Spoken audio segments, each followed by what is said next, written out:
Just give it a bit of audio, give it a bit of talking.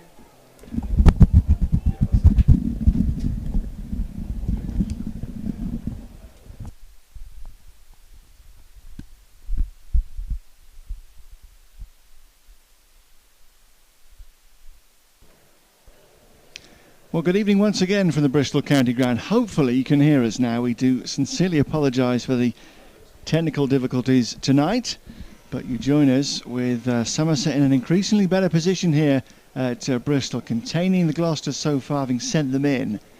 They've got them to 88 for 2 in the 12th over.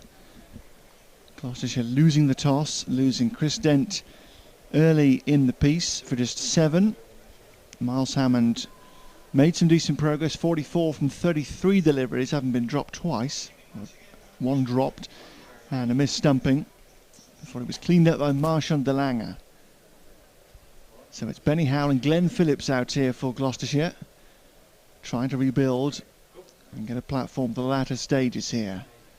I'm watching Ben Green bowl from the pavilion end of the ground, with things having gone fairly well for Somerset so far, I think. Doesn't appear to be quite the pitch to really throw the bat at, as we've seen a couple of times here at Bristol. Particularly the dimensions of this ground, forcing batsmen to think twice. And Somerset have had better control here, and the outfielding, Conway aside behind the stumps, but that outfielding has been excellent. Another good save there, a backward point by Waller. So 89 for 2 in the 12th, with myself, Alex Winter, and Ed Seaborn. Good evening once again. Good evening. A bit of a madhouse up here talking to ourselves for 11 overs, but hopefully now you are hearing us loud and clear. So middle of the 12th over, and Phillips trying to recreate the magic of earlier in the competition. Brief fumble here at deep backward square, where they were just ambling with the first run rather, and it will just be one. Back-to-back 94 not outs for Phillips last week. Handy numbers. As Gloucestershire beat Glamorgan here and then went to Hove and picked up another victory over Sussex to put them in a really good spot in the group. But Somerset have been steadily building their campaign and looking for a rare win over Gloucestershire in T20 cricket in recent years here tonight. But on this evidence, they've got themselves a decent chance. There's been no real fluency from any of the batsmen so far, despite all the power and ability of the Gloucestershire top 3. Largely been kept in check. Phillips will look to change that. Just be a single more though here, down towards long on. 12 gone. The Gloucester's 93 for 2. And in a position where they'll be okay. They've got wickets in the shed to try and build with here late on, but you just get the sense that it's not quite the wicket to be able to come in and go from ball one. No, and credit to Somerset with what they've done with the ball so far. There's no bowling of that sort going on out there, but 7 bowlers used so far by Somerset in 12 overs. So really, whoever Lewis Gregory's called upon, they've done the job for him so far. And Gregory himself to come back. 2 overs, 1 for 11, bowled in the power play. And 2 very effective overs they were too. Mid-off up inside the circle for Lewis Gregory. Extra cover up as well, so there is an inviting gap there. But with this field, you'd imagine Gregory probably will be bowling into the pitch and making sure Phillips doesn't get any room, although he does have third man back, so there is a bit of cover there. He does start off with a wide one, just cut straight to backward point by Glenn Phillips. So it's not been an express start from him, but the form that he's been in the last couple of innings, as you mentioned, the back-to-back 94 not outs, he won't be letting that bother him too much. Certainly took his time to build, particularly in that innings at Hove, where he had no choice but to build with Jack Taylor, and really rescued things for Gloucestershire. Oh, he's bowled him! The noise around the ground, one of a gasp, almost theatrically, of disappointment, because they will not be seeing Glenn Phillips hit the ball to all parts this evening, and Lewis Gregory has gone right through him. What a great piece of bowling that was from him, targeting that off stump, and it has gone flying. Phillips out for 4, made from 8 deliveries, and Gloucestershire are going to need a different hero with the bat tonight. And perhaps it might be James Bracey, who is out at number 5 and will provide a left-hand, right-hand combination for Benny Howell alongside him. But Gloucestershire are already going to have to do this the hard way, you feel, in terms of once again batting first when they'd like to chase. But it's just got even harder now with the dismissal of Phillips. That's an absolute beauty, isn't it, from Gregory? We've seen just a little bit in this pitch so far. There's just been a little bit of movement available. And just a classic dismissal, wasn't it? A full of length delivery that moved away, squared Phillips up, and took out the off pole. Beautiful sight for the bowler. A key wicket to take Phillips out so cheaply. The way he looked back, it almost looked like he couldn't believe what had happened to him. What's this? What happens now? The ball's hit the stumps. Am I out? So Bracey to face Gregory. Another dot. What a tremendous spell this is so far from Gregory. And I mentioned after 1 over, but you didn't hear, the economy rate of Lewis Gregory coming into this in the competition, 10.6 and over. But he's going to drag that back some with this performance.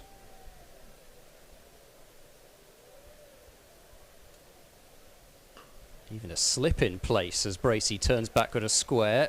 Picks a gap between the two fielders. There a hesitation. He might be gone. No, he's back for the second run. Looked as though they could have made that a slightly easier 2 than it was. And Bracey off the mark with a couple of runs. This pitch is very central, so no short boundary to target. There are 2s available out there, but equally the outfield seems to be so fast that 2s combined with Somerset's good ground fielding so far have meant that there haven't been many 2s available. Pulled high up in the air. There's going to be another chance for Conway with the gloves, and this time he makes no mistake. So Bracey departs for 2. Another pull shot straight up in the air. This time Devin Conway knew that there was nobody else going for the catch other than him. He had less ground to make up as well, and as you see, really made that look quite comfortable. Looking away from the sun as well, so didn't have that to contend with either. Dropped catch earlier from Conway, missed stumping, but he's claimed the wicket of Bracey, and Gloucestershire 94 for 4 this over. Conceded just 2 runs, and Gregory's taken 2 wickets. And here comes Jack Taylor, who, for the second match in a row for Gloucestershire, really comes out in a position where a bit of a rebuild is necessary. Having said that, there's not much time to rebuild with just 7 overs remaining after this one. Yeah, I did just feel it might have been a pitch and a situation for Bracey with his touch play and ability to work the ball around, but it's been a miserable few weeks for him. Just 1 on his return. His return came without an innings here against Glamorgan, but his first innings back for Gloucestershire, just 1 down at Hove. And now a failure here. Slumping his head and trudging back. And his side now in a bit of bother, but there is still plenty of time to come in this innings. A lot of deliveries to work their way up to maybe 150 is perhaps a number to try and work to here. Howell on strike. Slow, and Howell has to wait for quite some time for that to get to him. And just the single, so Howell will keep the strike. Gloucestershire won't be bothered about that. Howell facing the majority of the remaining deliveries, but he desperately needs somebody to stay with him. And with Higgins, Smith, Worrell, Shaw and Payne to come, there is still more batting, there is still more hitting, but they've got to build something, and there's really been no weak link so far in the bowling from Somerset. They've just been able to vary it as they please. Yeah, now with those couple of wickets, the board tilted very much in favour of the visitors. But Howell is still there on 34 here. He's been out there a while and would have been able to assess conditions and no doubt deliver a message or two to Taylor about how to go about things here. With, as I say, plenty of time to come in the innings, but work to do for the Gloucesters to try and get up to a defendable number.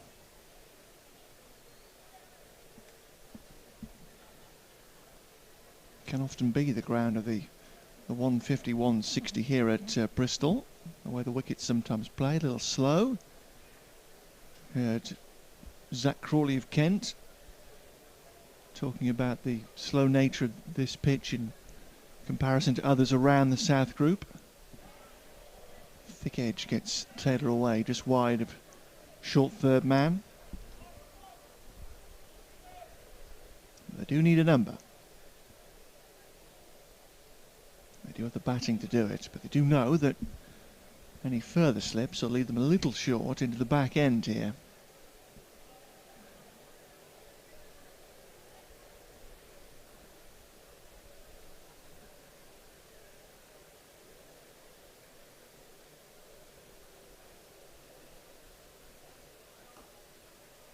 Just a stride down the pitch for Howell. And a work leg side with the field all back there. 3 boundary riders out on that leg side. It'll just be 1. Be absolutely delighted with this situation, Somerset. You've got your basically your arguably 6th or 7th bowler bowling at the moment with no risks being taken against him, and they've even put a short mid-wicket in now to stop the easy single. Yeah, it's a good move that, to stop that dab and go leg side. Taylor getting a straighter one to turn down the deep backward square. Yeah, the way the innings has gone, it is a little surprising that they have used so many bowlers so far. But wherever they've turned, it's generally worked here so far.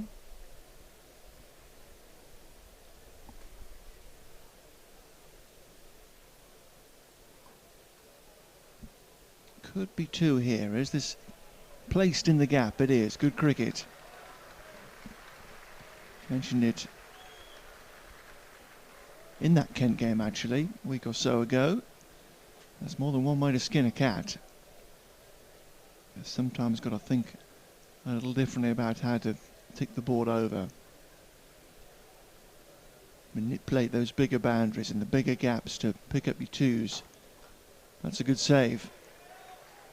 Useful save. Just keeps the Somerset momentum rolling a bit here. 14 gone. 101 for 4 on the board. And the innings hasn't really kicked into life, which the majority of this crowd here tonight, as full as it can be on this beautiful evening, we're disappointed by. Because it's nicely set up here this evening, a beautiful, beautiful day. Hot sunshine, blue skies up ahead, the beer no doubt flowing down beneath us. Awful lot of yellow in the stands, as you would imagine. I was commenting before play started that you wouldn't tend to see too much or as much yellow for any other match as for this one. This is the one where Gloucestershire supporters want to make doubly sure that their team know that they're there and it's their supporters in the stands in the majority. So De Lange to bowl his 2nd over. Oh goodness, and Taylor back so far away that he can't really get to it. Lively delivery from De Lange. Just a little bit of bounce, and mention how the slower balls are seemingly responding really nicely to this surface, but as such the quicker deliveries hard to put away as well. Flat batted, and he's almost wiped out Benny Howell there. He'll get 1. And that is all. Not been many deliveries which have been perfectly timed. Even Miles Hammond, who is out there for 33 balls for his 44. Really several of his shots completely mistimed, and Howell has struggled as well. A little chat there between umpire and De Lange. I imagine there might be a few words going to and fro there. Competitive fixture as always. Oh, has he got something on that? De Lange seemed to think so, but nobody else did, and there's the signal of wide, which the crowd enjoyed.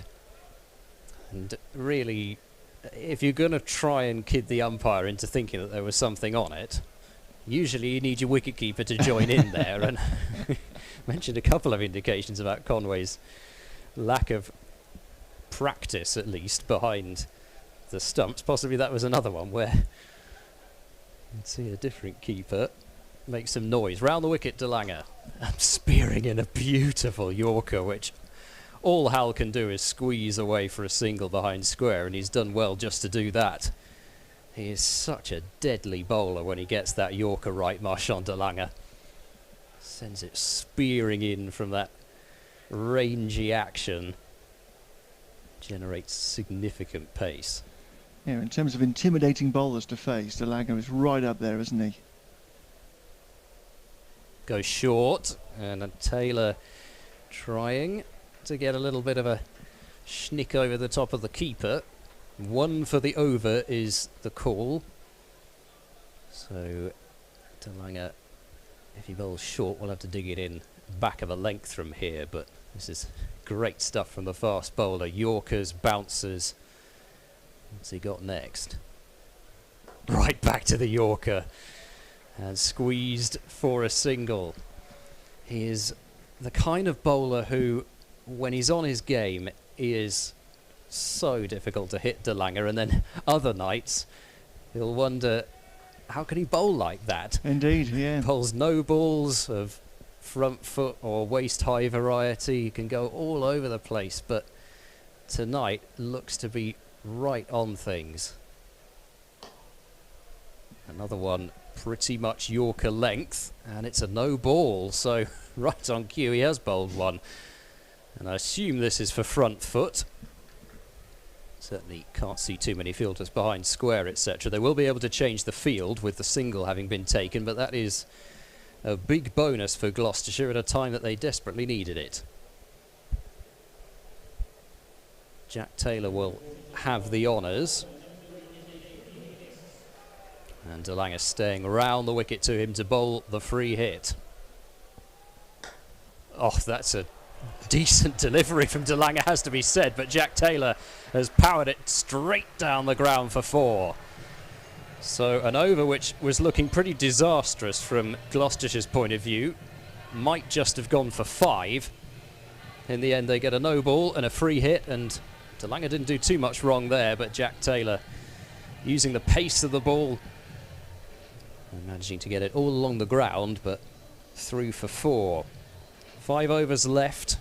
10 and over gets them to 162. I think that might be around about what they're aiming for, that 165 mark. I think from the position that they're in, they'd probably take that. Yeah, very much so. Yeah, I think that'll be a decent number here tonight, and what we've seen so far. What we have seen is some excellent Somerset bowling with their plan set, and the fact that they have used so many bowlers in the innings so far means that they do have so many options here in the back end. Might even say they've got too many options, perhaps.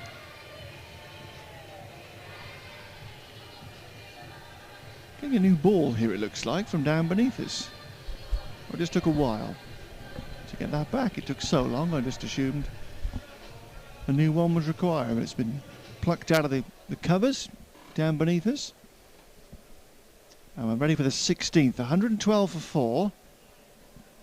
And Howell is still leading Gloucestershire's progress here. Bottom of the bat.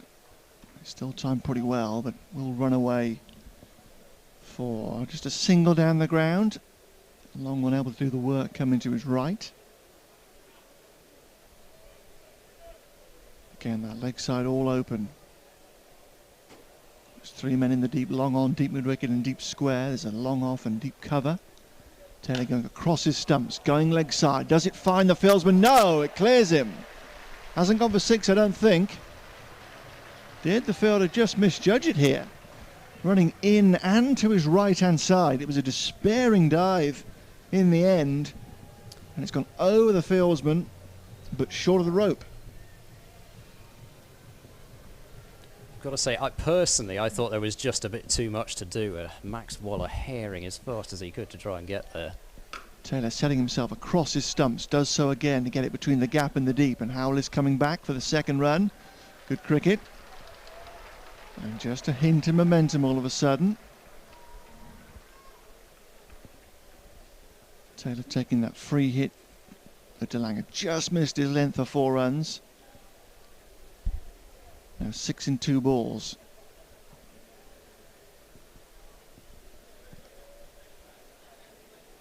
Captain Mayfield is due here, Taylor. This is squeezed away and could be 2 more. It is going to be 2 more. Such space towards the city of Bristol College out to our left here tonight. And a couple of runs. So much healthier over here for Gloucestershire. For the moment, no change in the plan, it seems.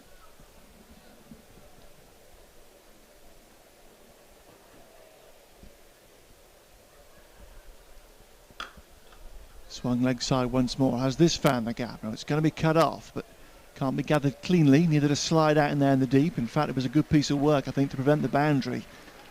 It sounded bottom of the bat again from Taylor, but he got plenty of it nonetheless. But again, 2 more. Much better progress. They're just settling to their task here, this pair. Taylor in particular. Just be 1 this time, though. Straight down to Waller at long on. So a much better set. And the first over that perhaps Gloucestershire will feel they've won for a while. Yeah, probably since a couple of those early overs from Craig Overton. The replay of the free hit from Jack Taylor, the power with the wrists. Mostly wrist power, really. Trying to force a delivery right up in the block hole. Straight down the ground. So 12 off that one. Ben Green through his 4-over spell tonight for 29 runs. And just dented a little bit the figures with that last one, but can be pretty pleased with his evening's work with the ball. And Jack Brooks comes back. They are very much spoilt for choice here, Somerset, with 2 overs remaining from all 3 of Brooks, Overton and DeLange, but it will be Brooks now. Slow into the pitch, and Jack Taylor finding Craig Overton out at deep wide mid-wicket. And he got a decent innings in to Jack Taylor in the match against Sussex at Hove. Very much played second fiddle to the Glenn Phillips show there. 38 off 40 balls, doesn't quite tell you the story. It's again very short and slow and into the pitch. Another single. You'd have to imagine, though, that that innings of Jack Taylor will have allowed him to feel more comfortable at the crease, even if he wasn't necessarily smoking the ball to all parts. Oh, outside edge over the flying Conway, and it's 4. Gloucestershire have found the area behind the keeper quite profitable so far today. A top-edged 6 from Howell. The top edge early on that went down, which went for 4, and now this one, which was a real agricultural swipe attempted, flies away for 4. God, he's got into this one through extra cover. That has been hit very hard by Jack Taylor. Flat bat and pure power, really, nothing else from Jack Taylor, and that is a kind of dismissive batting that we haven't necessarily seen from the Gloucestershire skipper for a bit of time. 10 off 4 balls this over. Hit this one down towards long off, should be taken, and is taken by the fielder at long off. Ben Green coming in off the boundary And the fun is over for the Gloucestershire skipper. 28 he will depart for. And just getting that one towards the bottom of the bat. No distance, not much elevation.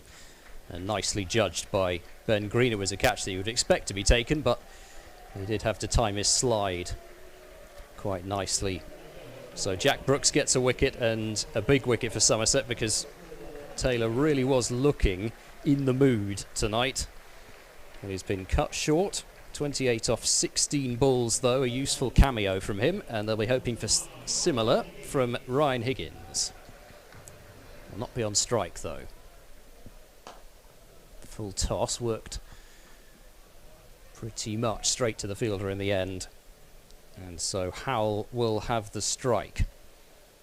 Somerset pulling that over back well. Gloucestershire still on track for that 165 with a good finish, or maybe if they could get up to 170, I think they'd be pretty happy with that. But a lot, I think, going to depend on the Somerset top order when they come out, but also a lot's going to depend on possibly how this pitch behaves under lights, whether we see the same kind of response off it that the Somerset bowlers have got.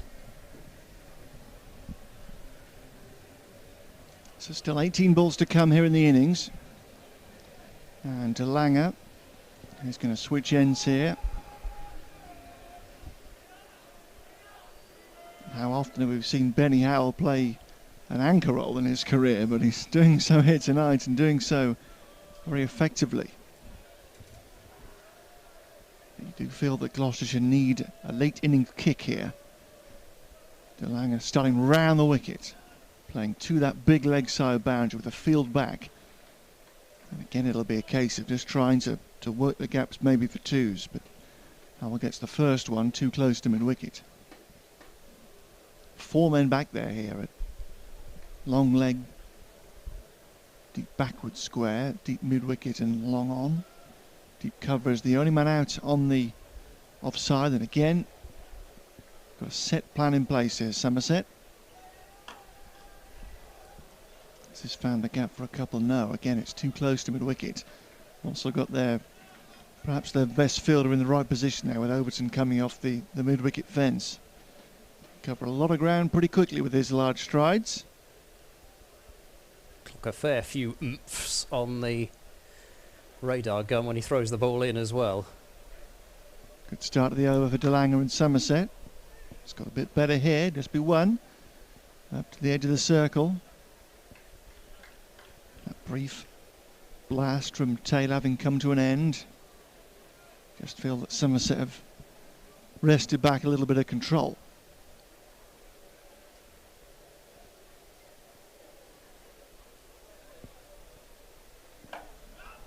Higgins trying to get involved.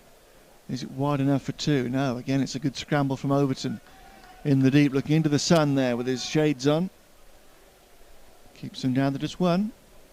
Very, very good stuff for DeLanger.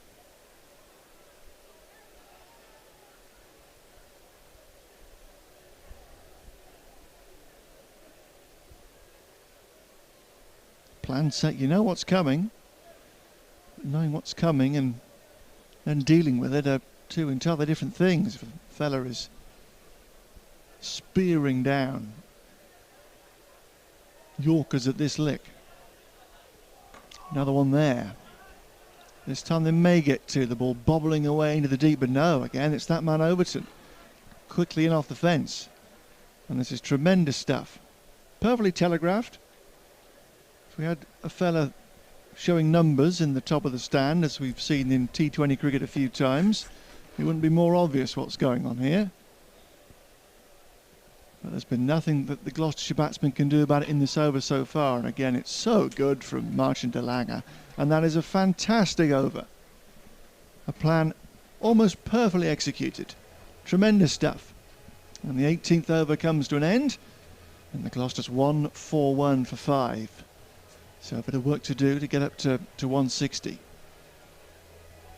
I think the only people showing numbers out there are Gloucestershire fans holding up the 6 card in hopes. But as it is, just 6 runs off that over, and it looks as though You'd imagine now, one from Gregory, one from De Lange. Good luck, Gloucestershire, trying to score too much off those two. 3 overs, 3 for 14 for Gregory. The wickets of Dent, Phillips and Bracey, as you see on the card. Higgins blasts that one, could have been stopped at backward point by Goldsworthy. They'll come back for a second and make it quite comfortably. Goldsworthy just diving over the top of the ball a little bit there. Did miss his length ever so slightly, Lewis Gregory, but Higgins, new to the crease, not really able to take full advantage of it.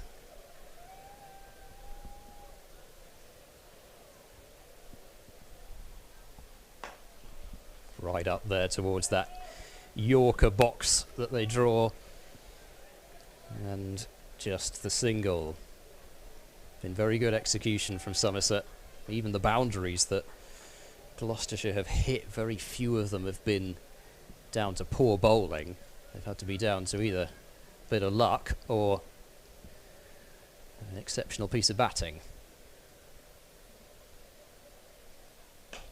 Howell over wide long on, no doubt about that one. That is 6 and 50 for Benny Howell with his third 6.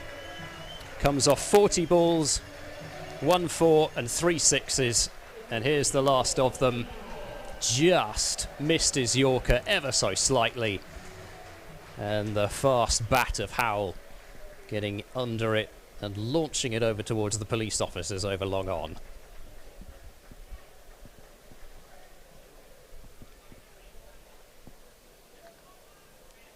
Fine strike. Can Howell feed off that delivery? So back-to-back 50s at Bristol for Benny Howell. A full toss. He's miscued it somewhat. Long off, takes the catch. No problems for Ben Green. So once again, just as Gloucestershire look to be building something in the latter stages, the progress has been checked, and this time it was a low full toss from Lewis Gregory which has got the job done, but Howell not quite expecting it there seemingly. He will be disappointed that he didn't put it into the flats as well, but he's played a great hand there, has Benny Howell. Without that innings, Gloucestershire would have been in some serious strife, but he goes, caught green, bowled Gregory, the 4th wicket for Lewis Gregory. And it brings Tom Smith, the hero from last year, with the bat out to the middle. And it will be Higgins on strike. And a swat, really, from Higgins, nothing more. Down towards long off, no timing. One delivery left of what has been a tremendous spell from Lewis Gregory. Mentioned the tournament hasn't necessarily gone his way so far, but tonight he has come back with a vengeance.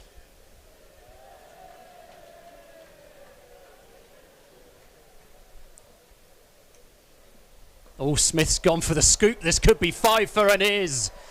Caught at short third man, and Tom Smith departs without scoring. He had to go for the boundary, really.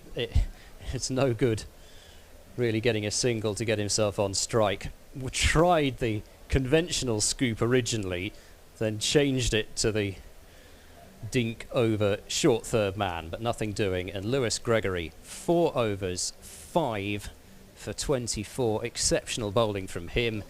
He came on in the power play, was terrific there, and he's done the same at the death as well, and that is a career best for Lewis Gregory in T20 cricket. The first time that he's taken 5 wickets in a T20 match.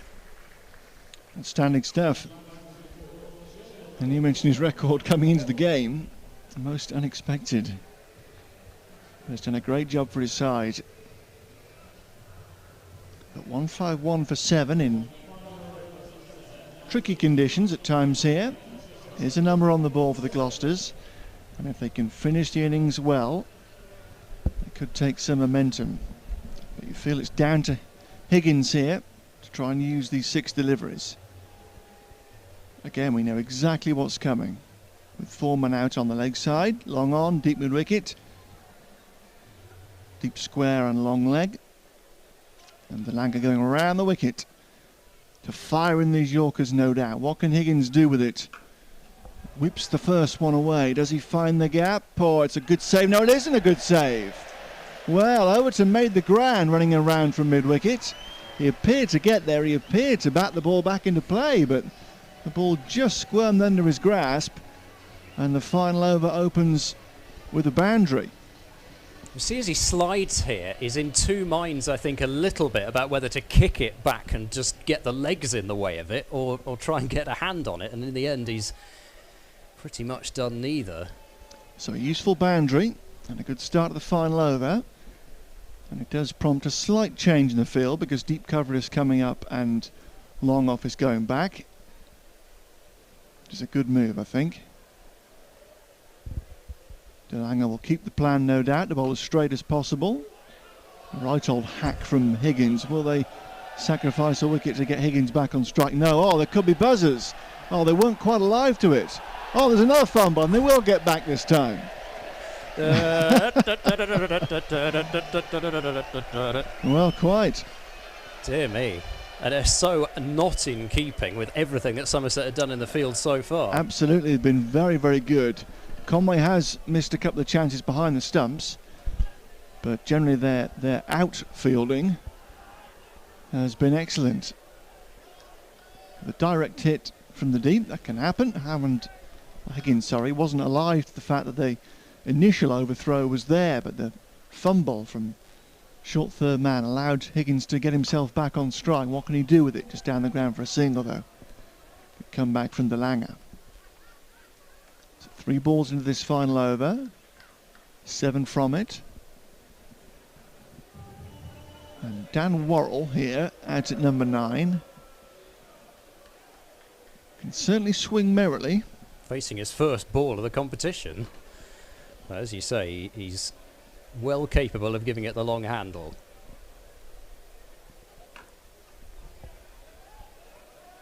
Just opens up the offside and rather lets us all down, really, with a careful nudge for a single out to deep cover. He seemed keen to play his shots in Championship cricket so far this summer. But just content to give Higgins the strike, which is the sensible thing to do. So 2 balls to go. And Gloucestershire should get up to 160 now. Total miscue from Higgins. And barring another slip, there we go. It is just a single this time. So Worrell will get the final ball of the innings. Gloucestershire have got themselves to 160. It's been a struggle at times this innings. They've scrapped away. And through Hammond and Howler got themselves a number to work with in the second innings. What can Worrell do with the final ball here? Nothing at all. They're going to try for the bye, and they're not going to get there. Oh, they might get there. Goodness. Did Delanga take the bails off properly? I don't think he did. I think he's taken the bails off with his hand there. Yep, bye signalled. Yep. So another little slip from Somerset in that final over that could prove costly. Worrell, he was totally oblivious to the fact that there was a chance of a bye. And Higgins did well to just run regardless. He was always going to be safe, even had Conway bowled down the striker's end stumps, but Delanga simply had to take the ball, remove the bails, and managed to make a complete mess of it. So it does give Gloucestershire a run off that final ball, and they finish with 161 for 7. So not a bad score, not quite in the range that they've been managing so far here at Bristol this season, but with a huge caveat that they've been playing with a short boundary so far to the Kennington Avenue side of the ground that simply isn't here tonight. We're pretty much dead centre, big boundaries either side, but that's a pretty disciplined bowling performance from Somerset. Chipped away throughout, no real partnerships to damage them, and 161 for 7 then. What do you reckon, Ed, to that? Well, it's a score that Gloucestershire are going to have to make work. I think I'll say that. It's not a bad score. Equally, I think Somerset will look at their overall performance and think,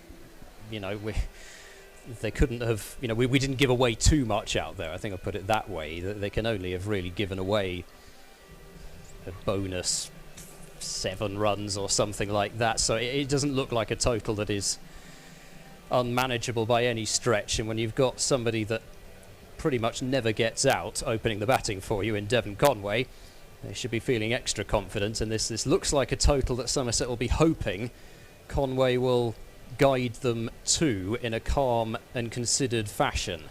So getting rid of him would appear to be very key in terms of Gloucestershire's chances of winning the match. So hard to say at the moment. We'll see how the surface behaves in the second innings, whether the floodlights make any difference at all. But really, it's not a total that you'd say Gloucestershire are bossing the game. Equally, they've got something on the board to defend. They have indeed. So 162 for Somerset to chase for a long way to win here at Bristol in a crucial match here in the Vitality Brast South Group on a lovely night here at the Bristol County Ground. The chase coming up in around 10 minutes' time.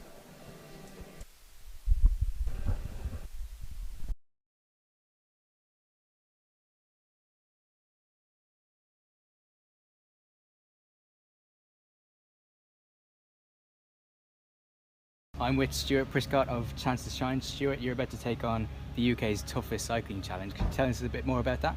Yeah, well, it's great to be here. I am about to cycle from John O'Groats to Land's End. I began the pandemic without a bike. I thought I'm going to use this time I've got now, and I bought a bike. I've got fit, and I thought, well, I'll try and do something and make use of that, that new fitness. So I'm taking on the challenge, and I'm going to try and raise money for Chance to Shine and Cystic Fibrosis Trust. So you've obviously improved a little bit on the bike, but why now? Well, I was born with CF. CF is a condition that affects the lungs, and for lots of my life I've coped with it quite well. But in my 30s and 40s I started to deteriorate a little bit. But I've been really lucky in that I've received new drugs that have pretty much reversed my lung deterioration. So I'm now fit enough to do it. Just made it up the gorge, one of the 7 wonders of Somerset. Had to find a third lung. Was overtaken by some pedestrians and a lot of worried looks, people wondering if they should come in and help, but done it. Right, now on to home. Within the family, why now? Well, my sister wasn't so fortunate. She had a lung transplant and unfortunately she passed away 2 years ago. So what's driving me on is partly her memory, but also the opportunity to see if I can raise funds so more people have opportunities like I've had. Will that make the journey even more special and maybe drive you on a little bit more? Yeah, it will. I mean, she was kind of heroic. She was a teacher for 25 years. She was really small in stature, but dealt with kind of large sixth formers, and she always took on challenges and battles with kind of great fortitude. So I hope to do the same. And you're going with 2 buddies as well, is that right? Yeah, 2 friends, Matt Thiedem and Scott Chappell. Both work in cricket. They will be there to support and help me and drag me down from the top to the bottom. And can you tell us a little bit more about the 2 charities and what you're hoping to achieve? Well, Chance to Shine is a cricket charity. We help children learn the game in schools and in the local communities through our street programmes, because we just believe that every child should have the opportunity to play cricket and to learn through sport. Obviously, Cystic Fibrosis Trust is a charity close to my heart. When I was born in 1971, life expectancy was early 30s. This year I celebrate my 50th year, so I will be, when I complete it, the oldest person to have completed the challenge with CF. I want to make sure that we raise funds so that people have the opportunity to live both fulfilling lives but also live long and active lives, and new medical treatments and advances of science really help with that. And if people want to support you on your journey, how can they get involved? Well, they can go to the Gloucestershire website, and there's links there. They can search Stuart Prescott in Virgin Money Giving, and if they see me cycling down, they can give us a wave and a shout, and that'd be fantastic. Thanks for your time, Stuart, and good luck. Thank you very much. Really looking forward to it, and thanks for all the support that Gloucestershire have offered.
Welcome back to the Bristol County Ground, where the sun continues to shine. And we've got potentially an exciting run chase coming up. Somerset needing 162 to win. Gloucestershire sent in, rather well held at 161 for 7.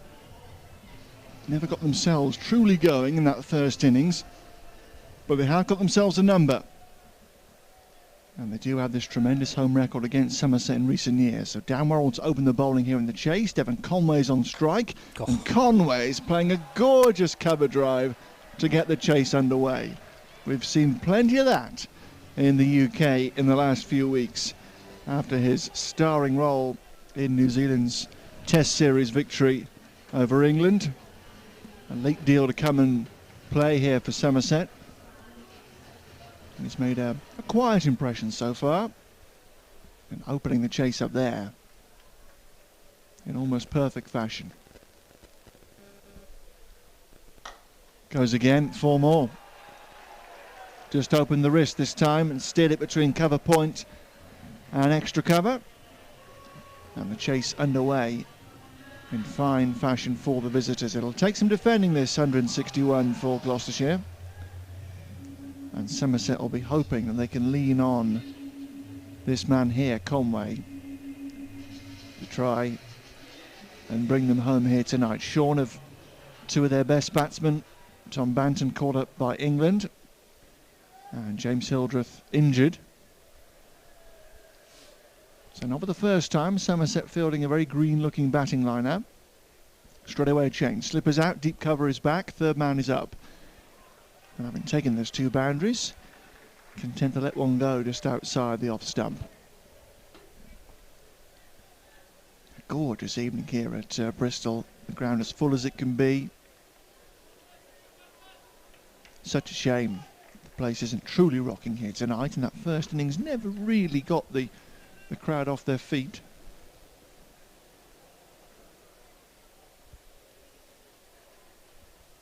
Plenty in, soaking up the sun.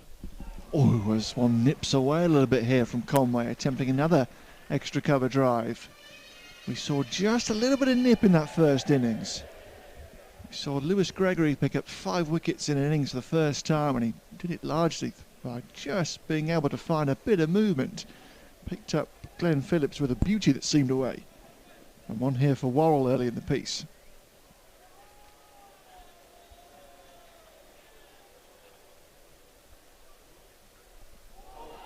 Or is that down? I think it is. I think there's an edge, and I think Bracey's put it down. I think I heard an edge, and I think the reaction of the fieldsman suggests that James Bracey's difficult few weeks may have got a little bit worse. Pretty regulation chance up to his left-hand side. Didn't have to stretch too far. It was coming very quickly at him, but he can't cling on. And Conway gets a big life on 8. And it should have been a big, big opening blow for Gloucestershire.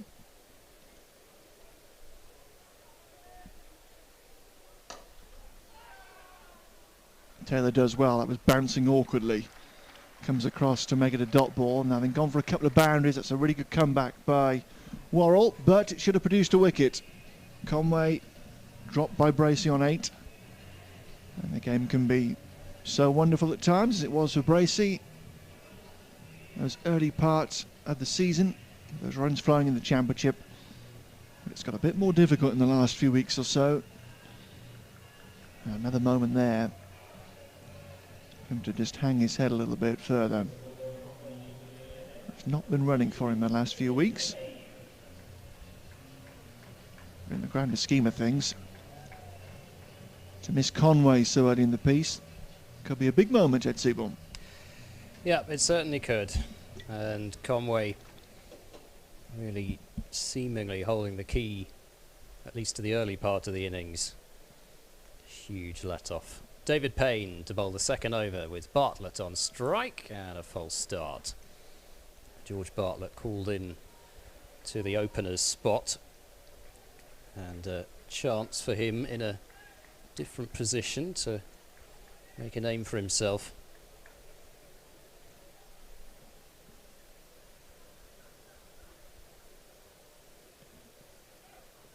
Very wide and straight to point. So Bartlett goes, and Glenn Phillips the catcher.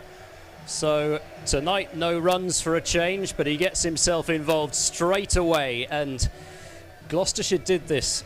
I'll talk about that in a moment as there's the replay. So a very wide delivery from David Payne, and a ball that probably ought to have been either put away or left, and may have just been a wide or possibly just inside the markers. At any rate, it was a very wide delivery, and a loose shot from Bartlett just hanging the bat out at it and allowed it to run straight to Glenn Phillips at point. But yeah, I just think that in terms of this chase, Conway holding the key, but Smead in at 3 is a very, very exciting player, and one really to keep an eye on.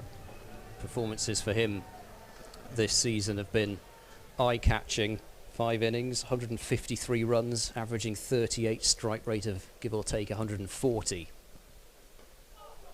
Just turns that one away out to deep square leg. David Payne with a hint of movement back into the right-hander, and Smead getting off the mark. Extraordinary numbers in Devin Conway's career. This is his 98th match.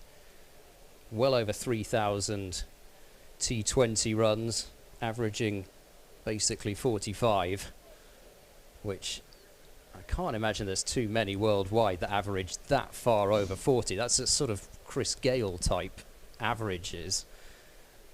Decent strike rate as well, around 130. Whips away fine, and the dive from short fine leg is in vain.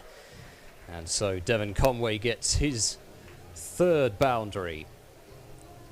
And just straying too far down the leg side, Payne.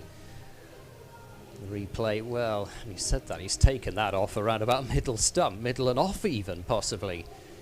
Tremendous ability from Conway to work that one away fine. But what I was going to say when we had that replay of the Bartlett dismissal was that against Sussex, Phil Salt was given a huge life, and you thought defending a total pretty similar to this, actually, that could be the moment that sinks Gloucestershire already, and they came back from it. But with Conway, you feel like you might not get another opportunity.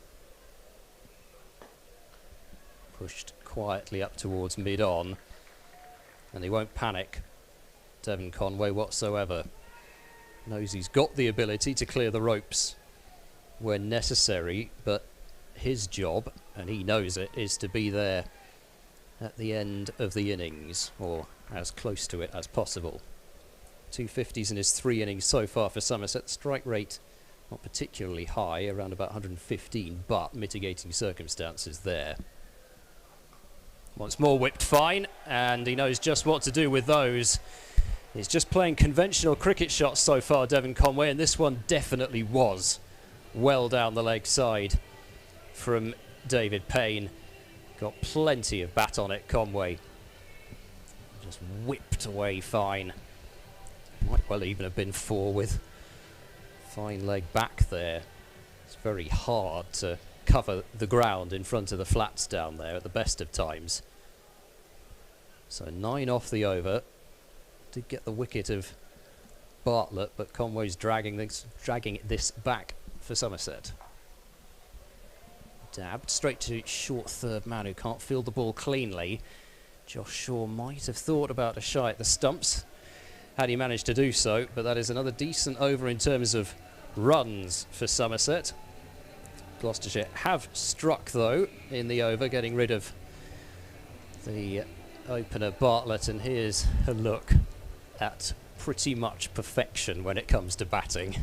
It does not get much better than that. Extraordinary ability, and I saw a bit of Devin Conway actually when he was back in South Africa. I saw him before the move over to New Zealand. I would never have thought that he would turn into the player that he's turned into. He's a very correct player, really good player, but pretty much just a red ball player.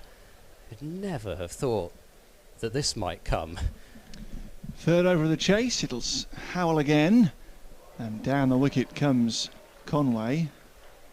And again, just a little bit of movement there, isn't there, for Worrell? He's missed that one by quite a distance. Bracey will be begging for another go, won't he? Begging for anybody to pick up Conway here, having dropped him on 8.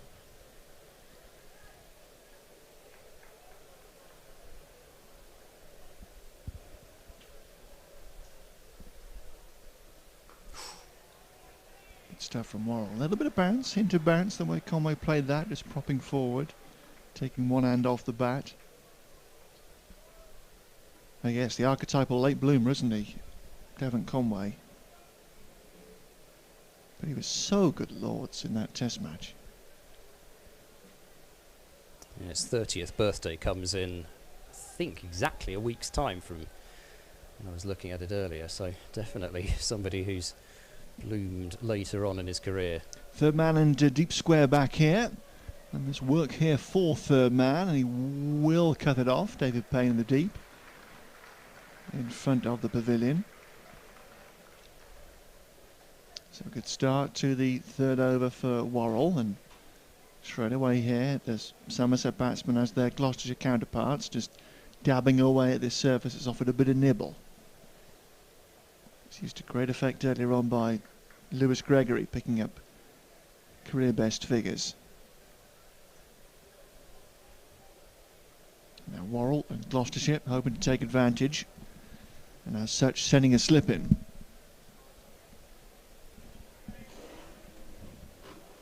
Smeed, the right-hander. Also got third man and deep square back for him. Worrell taking his time. Squares him up, a thick edge. Will bring him a single. Down towards the dugouts. It was Smeed in this fixture at Taunton last year that really made a bit of a name for himself and marked himself out as a player to watch. Single-handedly keeping Somerset in a huge run chase. They were being absolutely hammered before Smeed got going, and in the end couldn't get Somerset up, but certainly made the scoreline respectable. Little dab and go from Conway. Got to get back. Direct hit. Conway's safe. Excellent piece of fielding at backward point. Conway taken 4 or 5 strides down the pitch, looking for a single that was never there. It's a good call by Smeed to send him back. Sharp fielding at backward point. But a direct hit, not quite in time.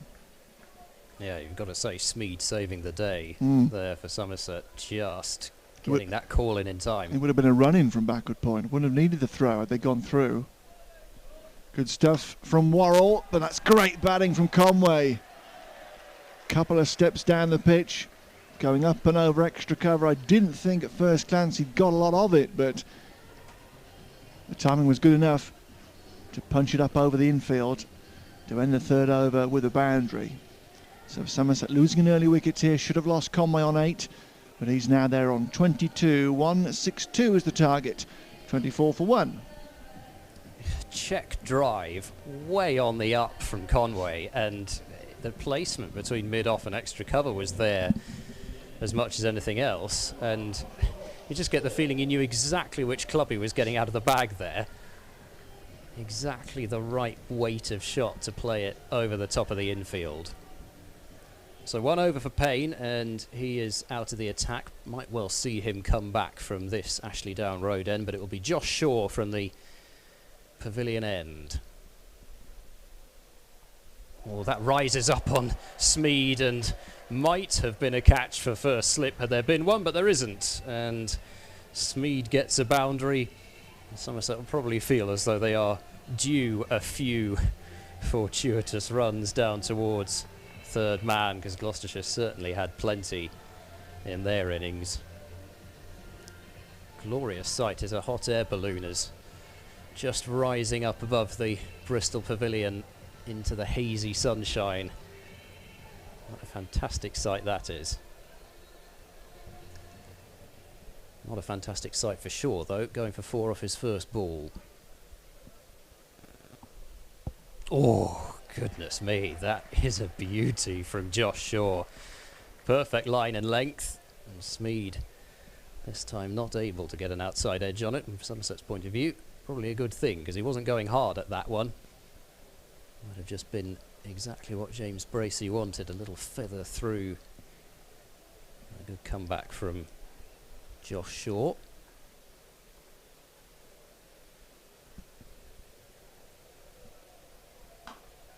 Chipped up towards mid-on and hit softly enough they can come through pretty comfortably for the single.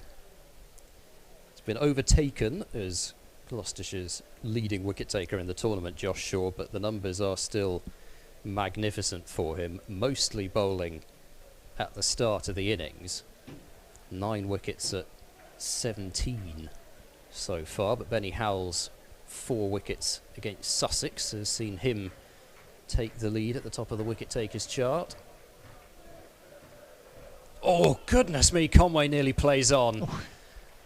A ball just dribbling past, possibly as well as over off stump, but a rare moment of indecision from Devin Conway.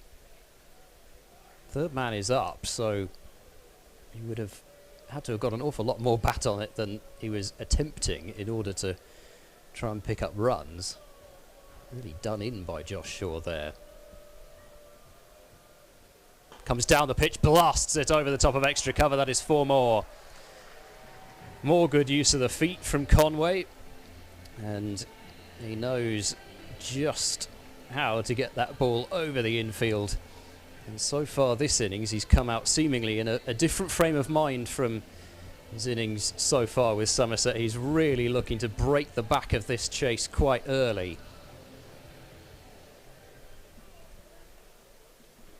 Another glorious shot from him. This time dabbed, and there's no fielder really at a conventional backward point, so an easy single taken. 10 runs off the over. Somerset are well on top here after 4 overs, 34 for 1. And they've already got the required run rate down below 8 and over. It should, from this position with Conway in there, be a very comfortable chase for them, but Gloucestershire know that they have the ability to take wickets and put a strangle on in the middle overs. They dearly love another wicket in the power play, at least here though. Well, the games we've seen so far here at Bristol this season have been very one-sided affairs.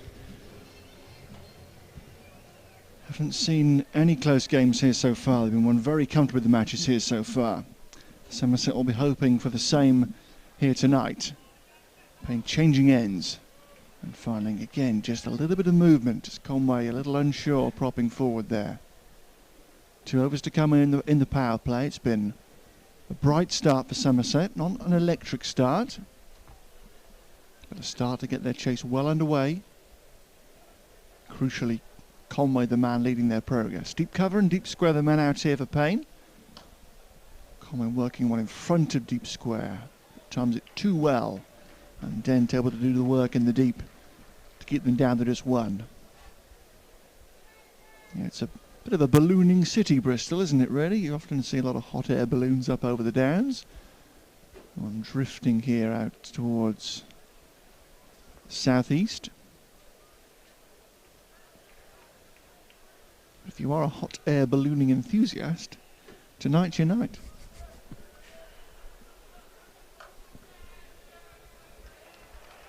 Could say that was bouncing awkwardly in front of having a backward point. Can't say as I know any hot air ballooning enthusiasts. No, you're certainly not looking at one. Okay. I think I would do it, but yeah, at the same time, I might be a little apprehensive for the first few minutes. Pace off from Payne, and Smeed totally deceived. Getting only fresh air and bottom hand off the bat.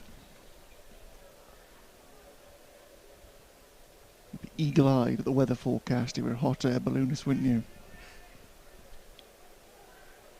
Get that perfect hearing, let's fire her up. Couple of beverages, be very pleasant indeed.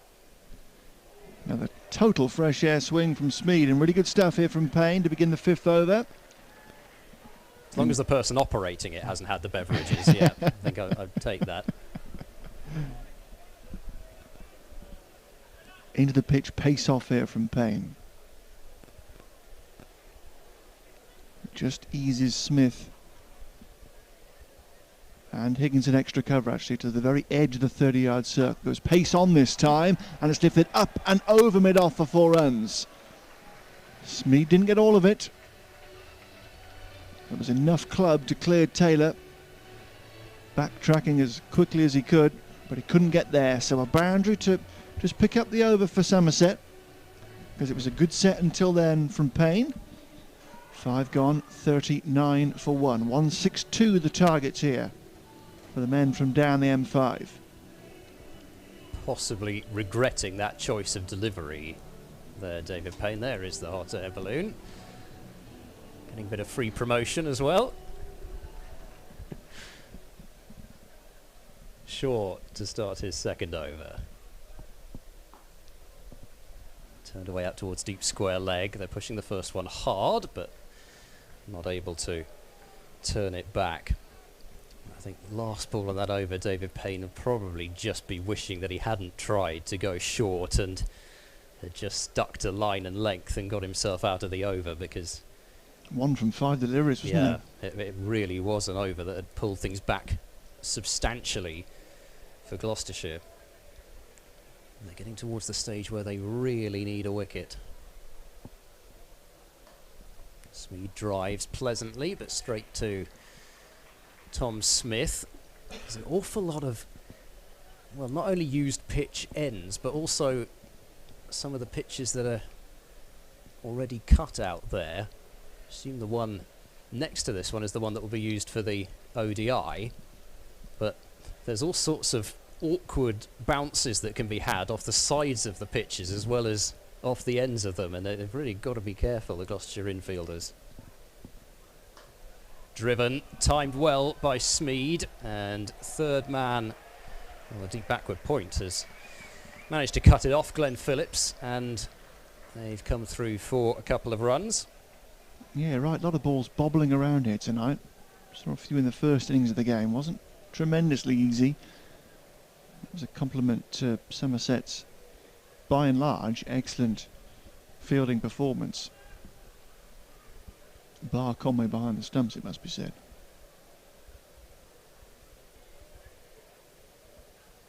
And a width on offer and a swing and a miss outside the off stump from Smeed, and the same signal made by Will Smeed is made by Alex Winter next to me. Just dragged his fingers across it, didn't he? Indeed. I mean, Smeed knew it. What was he doing? Well, an important dot, but at the moment, with Somerset well in control in terms of the run rate, dots aren't the worst thing. Comes down the pitch, hoists it over fine leg, and it might well go the distance, and it has. Just clears the rope just in front of the advertising boards down there. And another short delivery is punished. This one quite short. Really dug into the surface. Actually, it was more of a half tracker than I thought on first look. Didn't get up that much. And Smeed swivelling on it, helping it away, and once again Somerset have picked up a boundary just when Gloucestershire were building a little bit of pressure on them in terms of dots and lack of boundaries. 1 ball remaining in the power play. Full toss, and that's been whacked wide of mid-wicket. Not, it has to be said, timed beautifully, but Smeed has more than enough ability to put that away. And this has been very much not the start Gloucestershire were after, and not the finish Gloucestershire were after to the power play, with a rank full toss. And Smeed, the only disappointment for him there was that he didn't hit it for 6, because he could have done. And Somerset still well in control here, and even more so with that 6 and 4. And I was going to say, had it been possibly even a dot ball, things would have been very close in terms of comparing where Somerset are and where Gloucestershire were. I think from the top of my head, 47 off the power play. And just one down as well. Yep, so it would have been very similar, but that boundary very much tipping things in Somerset's favour as far as the comparison even goes. So Benny Howell led Gloucestershire with the back tonight. What can he do here with the ball? 110 to get for Somerset in 14 overs. And this will be 4 runs. No one down there.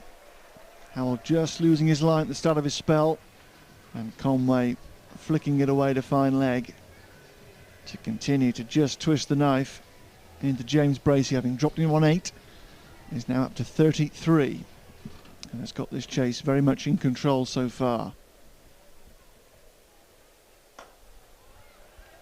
Boundary early in the over just takes all the pressure off in this situation. Well up with the right wickets in hand. Work the bowling around and you got yourself a decent over. Just keep things moving. Gloucestershire need to strike to get back into things here.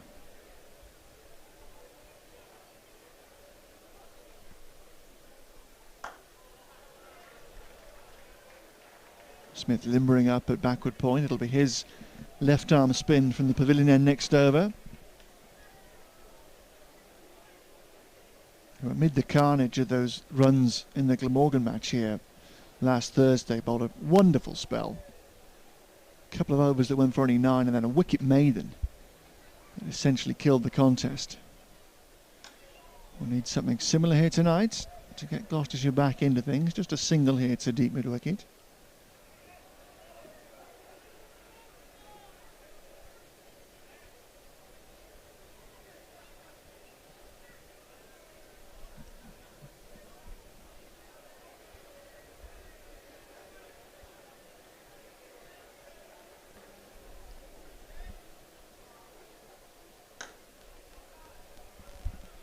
Can't quite cut it off down to his right hand side, so a gentle single down the ground. Keeps Conway ticking over.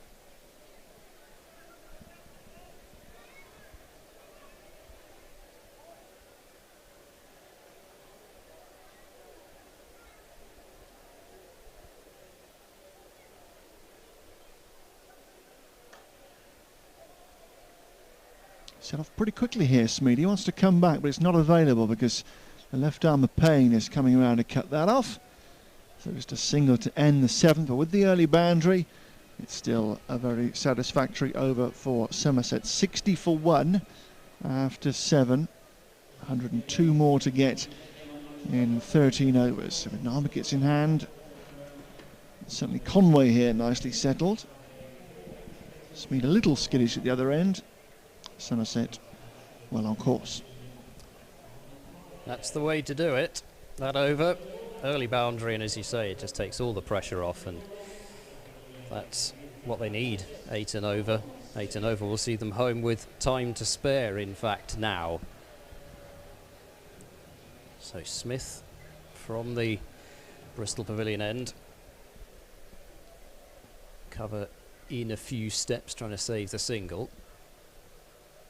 Oh, outside edge, and a genuine outside edge from Smeed. Just the single down to short third man.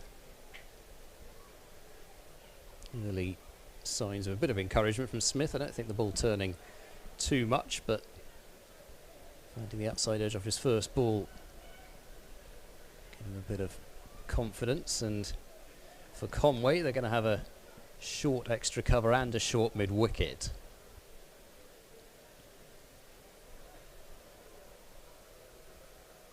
Oh, he's gone for the sweep, and I think this is mostly appealing so that it's not a wide, and it's gone to the boundary for 4-leg byes. So, admittedly, it's not going to go against Smith's figures, but it's 4 runs. Let's have a look at how close this was. How far across did he get? You can see why he's shouting for it, but he's got quite a stride in, as Conway is the only thing I'm thinking there. Just further for the ball to travel. Got the sweep away this time, and he's got it past short fine leg. They are just going to get the single though, with David Payne, the left armour, and that shortish corner of the ground down there. But another over in which there's now zero pressure on Somerset. They've got 6 off 3 balls. Just tick things along the rest of the way. Short delivery. Cut straight to Glenn Phillips out at deep cover, who was saying how much he was looking forward to this one, and whilst being the overseas, the local derby probably doesn't mean so much, but he was talking about the opportunity to face off against Devin Conway.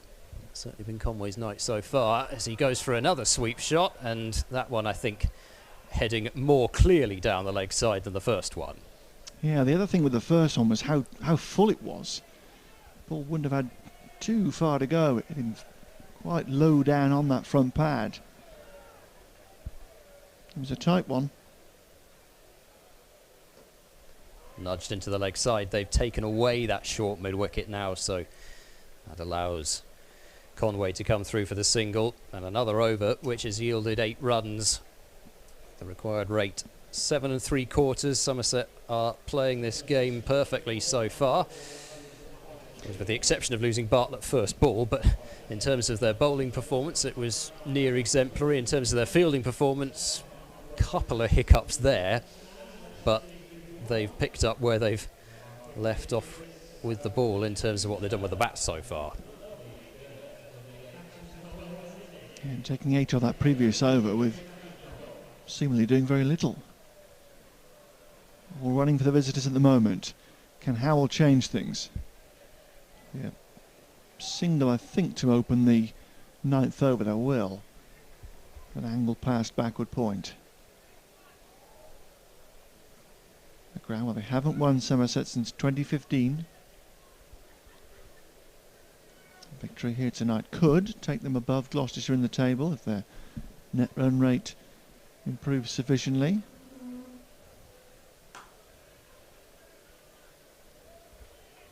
At the moment, the points heading back to Taunton. You can just hear around the ground as well. It's just very flat, and there's been little energy here tonight. It was a stuttering batting performance, really. I think Gloucestershire's 161 for 7.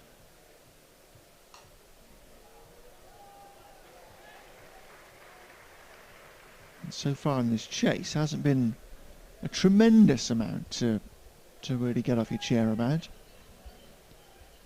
It's been nicely measured stuff, and the superb stroke work of Devin Conway here. He's added 30 runs since being dropped by Bracey in the opening over. Just drops himself a single. Just no pressure at the moment. Somerset well ahead. Can afford to circ up a few cheap overs if they wish.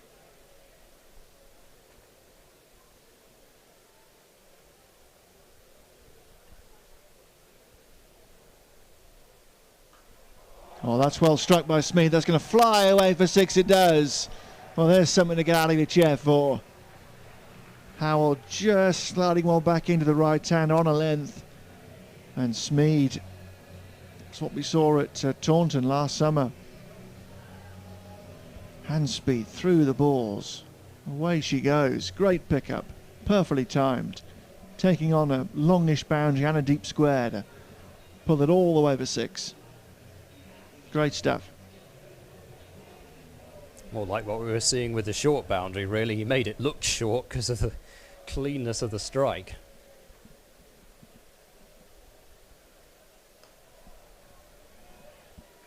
Could get 2 here back at a square. Yep, Smead's going to come back. Good running. Thick inside edge. Just ran away back at a square. There's a lot for Payne to do there, running around his throwing arm. And Somerset's waltz here continues. They're in complete control. 9 gone, 79 for 1, 83 more to get in 11 overs. They bat pretty deep as well, Somerset, as most sides do nowadays, and it just shows you if you can get that rock at the top of the order, all of a sudden your batting lineup looks so much longer.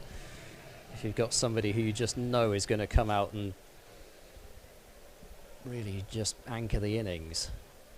brought out the reverse sweep this time, and the foot planted well outside the line of off stump. They'll come back for a second leg bye, so even when Conway doesn't get bat on ball, he seems to score runs. Picks up another couple. Certainly nothing doing as far as LBW is concerned there.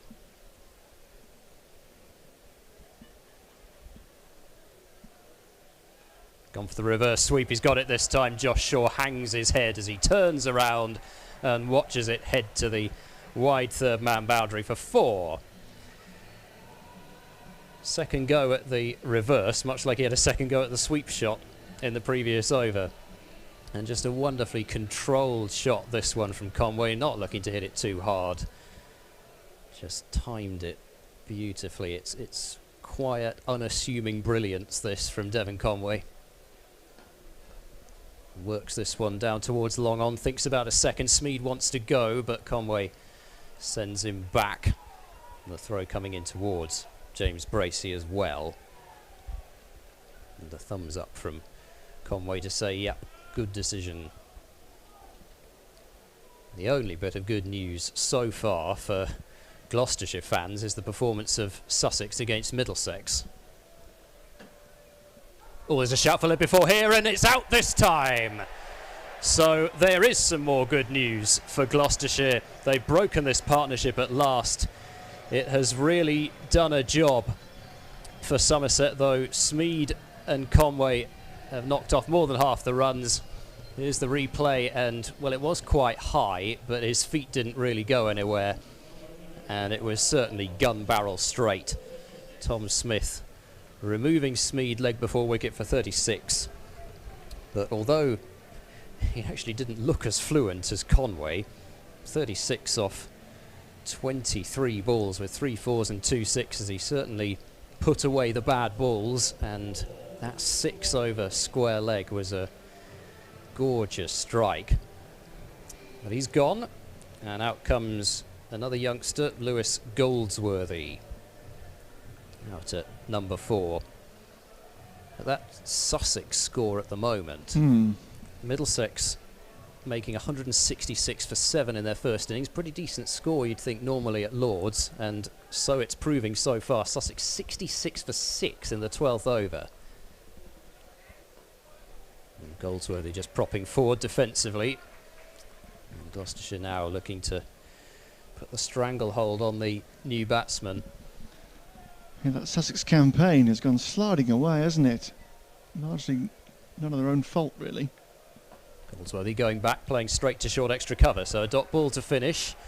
Makes it a decent over from Smith in terms of runs, as well as picking up the huge wicket of Smead. But with 10 overs gone, Somerset 86 for 2. They should not be losing this game from this position, but one of the big shames as far as the table is concerned for Gloucestershire was the fact that Sussex and Kent got rained off, so both picking up a point, not exactly what Gloucestershire would have wanted, but Middlesex are doing them a big favour tonight, because it means that even if Somerset get their net run rate above Gloucestershire's, they will be in the top 4 come the end of the night. And still a game up for grabs here, but Somerset well in control at halfway, but you feel they have to get Conway out. They should have had him gone in the opening over of the chase. Bracey dropping him on 8. He's now 44. Shorn of 2 of their best batsmen here tonight, Somerset. Bouncing with England, and Hildreth injured. A lot resting on Conway, and for the moment doing the business. Just a little applause all of a sudden around the ground, a bit of noise. The first time in this chase from the home supporters.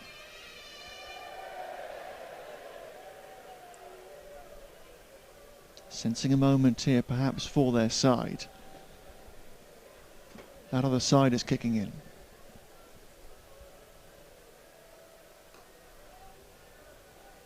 Just be a single to deep square. Yeah, Sussex began the tournament with 3 victories, and they looked in fine fettle. They came in here at Bristol and gave Gloucestershire a real whacking. But then the weather turned against them. Got a mighty 5 games abandoned, and at least a couple of those where there's been very little rain during the actual playing time of the game. The outfield there at Hove that had its problems earlier in the season because of Daddy Longlegs has been saturated in the past week or so on a few occasions. It's gone fairly fine, so work for Payne to do. They're going to come back for the second run and get home comfortably. And having lost that game to Gloucestershire as well at Hove, it's been a long, long time since Sussex actually won a match. And they've been disrupted with England call-ups and COVID as well. Injuries, and of course, Robinson and Rawlins in particular having to self-isolate at the moment.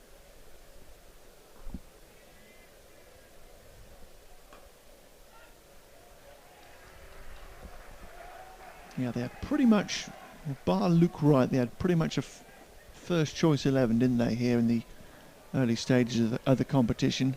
I suppose you could say Jofra Archer might have been playing, but doesn't get to turn out too often these days for his county. I think it's a bonus if a player like him gets into your 11. Tidy stuff from Howell. That's a good set. Just 3 from it. And Gloucestershire trying to get themselves back into the game. Still no drama for Somerset, you feel, at 89 for 2 after 11.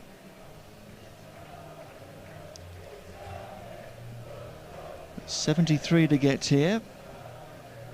I'm not sure it really is coming home, is it? Because it's going away to Rome now.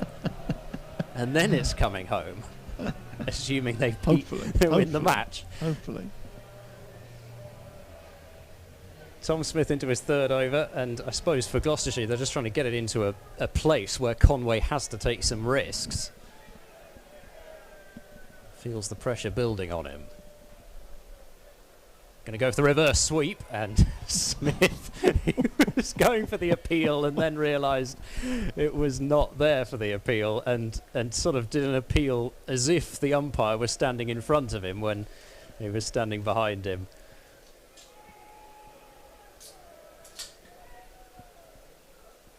Swept hard by Conway, and David Payne barely moves at backward square leg. He's hit it so hard. 9th for Devin Conway. And really nailed that sweep shot. Right up there in terms of length, but possibly that's what allowed Conway to get so much bat on it.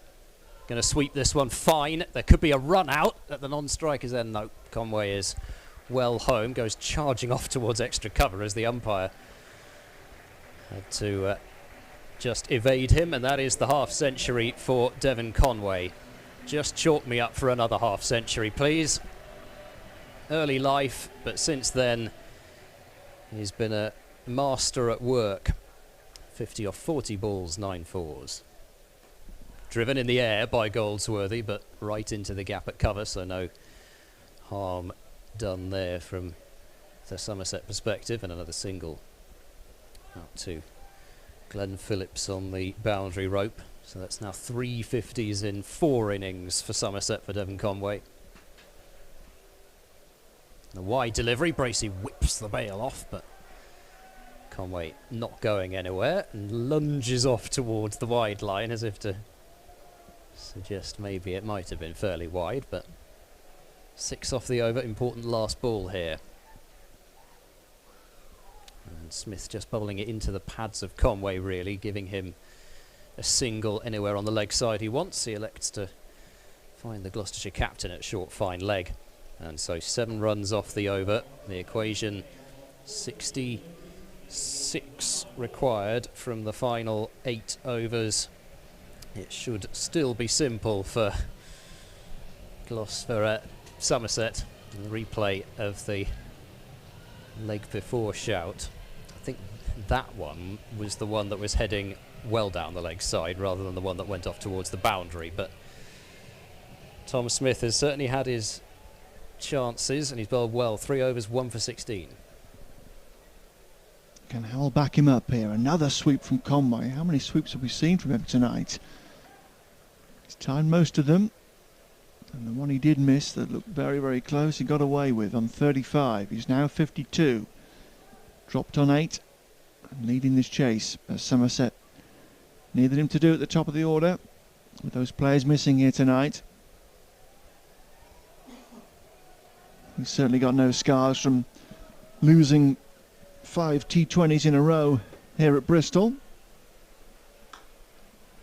Good hands from Goldsworthy to work the gap out to deep cover.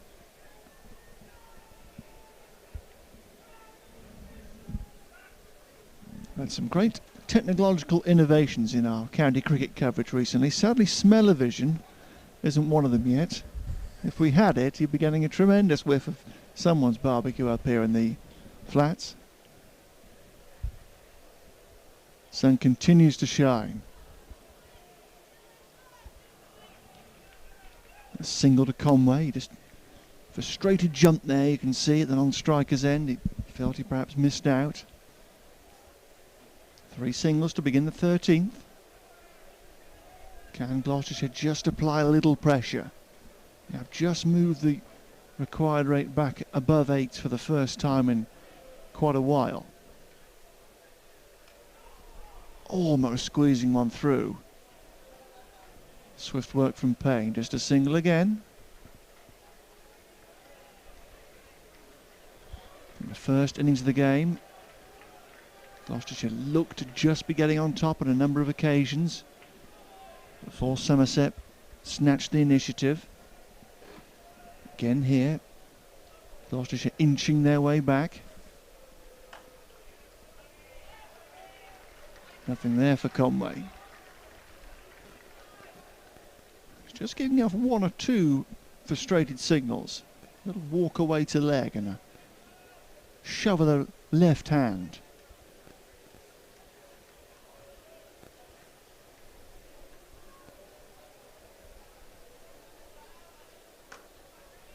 Should just be a single down the ground. It will be. The Dent running away off the long on fence. And a good set for Howland. For the first time in the innings, Gloucestershire have put together back-to-back overs to rather tie Somerset down. One goes for just 5. And after 13, Somerset 101 for 2. So they're left with 61 to win, 42 deliveries here. And Smith still has another over to go, and if he can slip through another cheap one, then perhaps just an ounce of pressure will be applied to the visiting dressing room. The question is, does Conway want to take down Smith in his last over, or is he happy just to play him out? Well, he tried to take him down. He's got it wide of long on, and it's good placement from Conway right between long on and deep mid-wicket. I think he was trying to hit that one a little bit harder than that, but the important thing that he did was find a gap, so picks up 2 off the first ball. Very handy start to the over for him.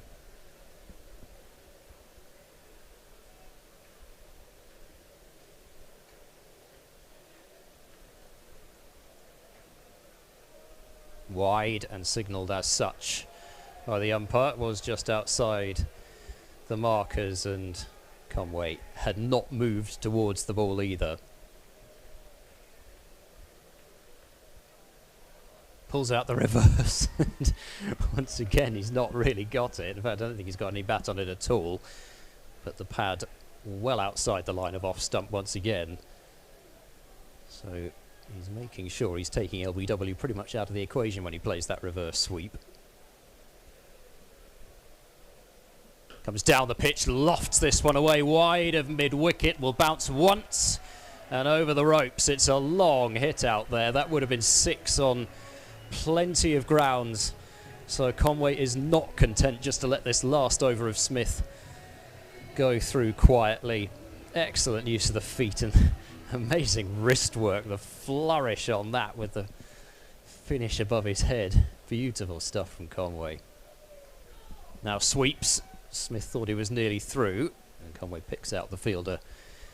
Deep backward square leg, who is the captain. This is the over that Somerset were after. And no more Howell, no more Smith after this one for Gloucestershire. I suspect Ryan Higgins won't be too far off the attack. This is Worrell, Payne and Shaw as well. Oh, Goldsworthy's gone for the sweep and has missed it. outside off stump. He tried to drag that one to the leg side, but Conway has really made sure that the young man has no pressure on his shoulders. The work is done off this over.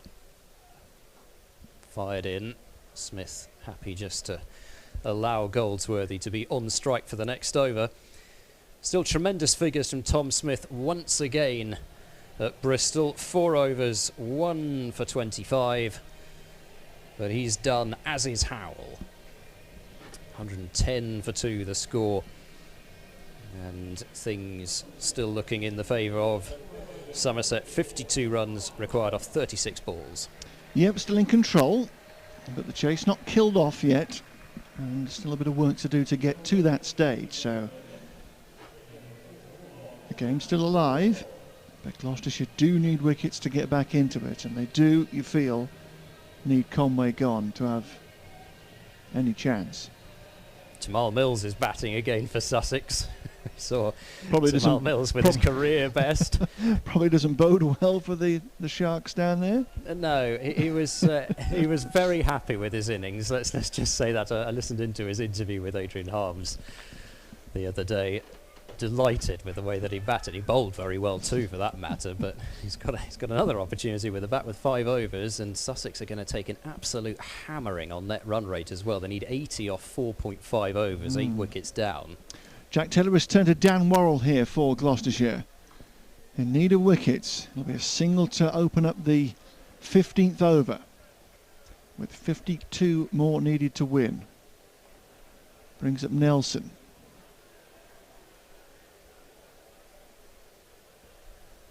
These type of situations at the best T20 sides, they just find a way to win. Just find a way to squeeze and create a bit of pressure. It's pretty much in the similar situation to where Gloucestershire were at the point where they lost some quick wickets, and add a couple of wickets onto this for Somerset, and things start to look a lot better for Gloucestershire, especially with the when the required rate heads up over 9s, but it's not there yet. Conway is still there, 61 not out. Bit of bounce from Worrell. Flies away to short third man. Just be a single.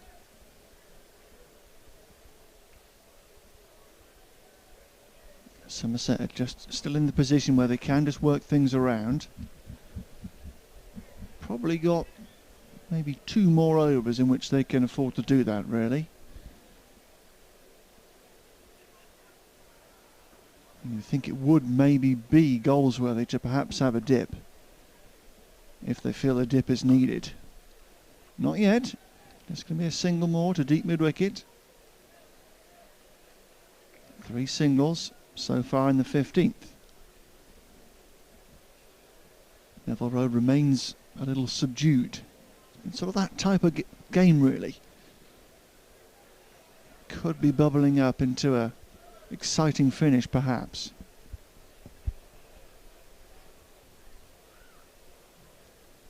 Can Conway break the shackles here? Just a nudge and go again. Just happy to take the runs on offer. Not prepared to force it just yet. They know they're in control here, the visitors.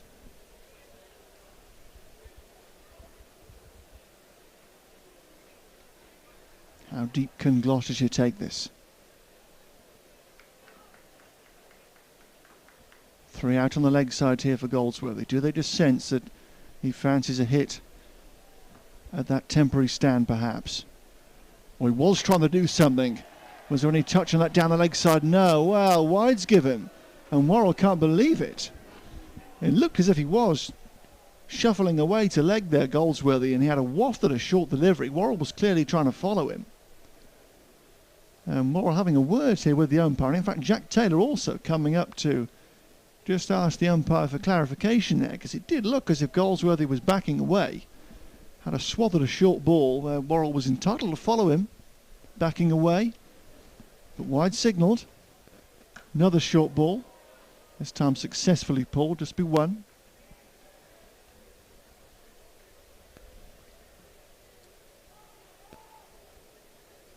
And of course we know for sure that it was wide on line rather than on length, because that's a no ball in this format, so it had nothing to do with the height of the delivery from Worrell. It was deemed that was too far down the leg side.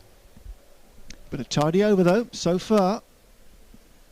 Bit of width on offer, cracked away. That's going to be 4. Should be 4, yes. It beats the slide, the dramatic slide of the offside sweeper to just break that pressure. And everyone thinks it's the end of the over. I don't think we're done. Never we are done. But a boundary to the last ball of the over, the wide, the extra ball goes for 4. And that just keeps Somerset ticking, as until then it was a really, really good set from Worrell. But it just keeps Somerset moving along here in this chase. 42 needed in 30 deliveries. And the equation's still very much in their favour. Yeah, you really need everything to go your way when you're in this situation for Gloucestershire. Don't have the wickets behind in terms of, well, Somerset ahead in terms of run rate, let's put it that way. And those 5 runs, absolutely critical, but has to be said, Gloucestershire really only have themselves to blame. They had the chance to get rid of Conway early on. What a different game it might be had they done that. David Payne back into the attack for his 3rd over. And Goldsworthy up and over, extra cover. Not got it far enough away from the fielder, although it's not picked up cleanly by Phillips. There's a bit of a difficulty with those used pitches that go all the way out towards the boundary there. It's the practice strips over that side of the square. And even somebody of Glenn Phillips' ability having trouble bringing the ball under control.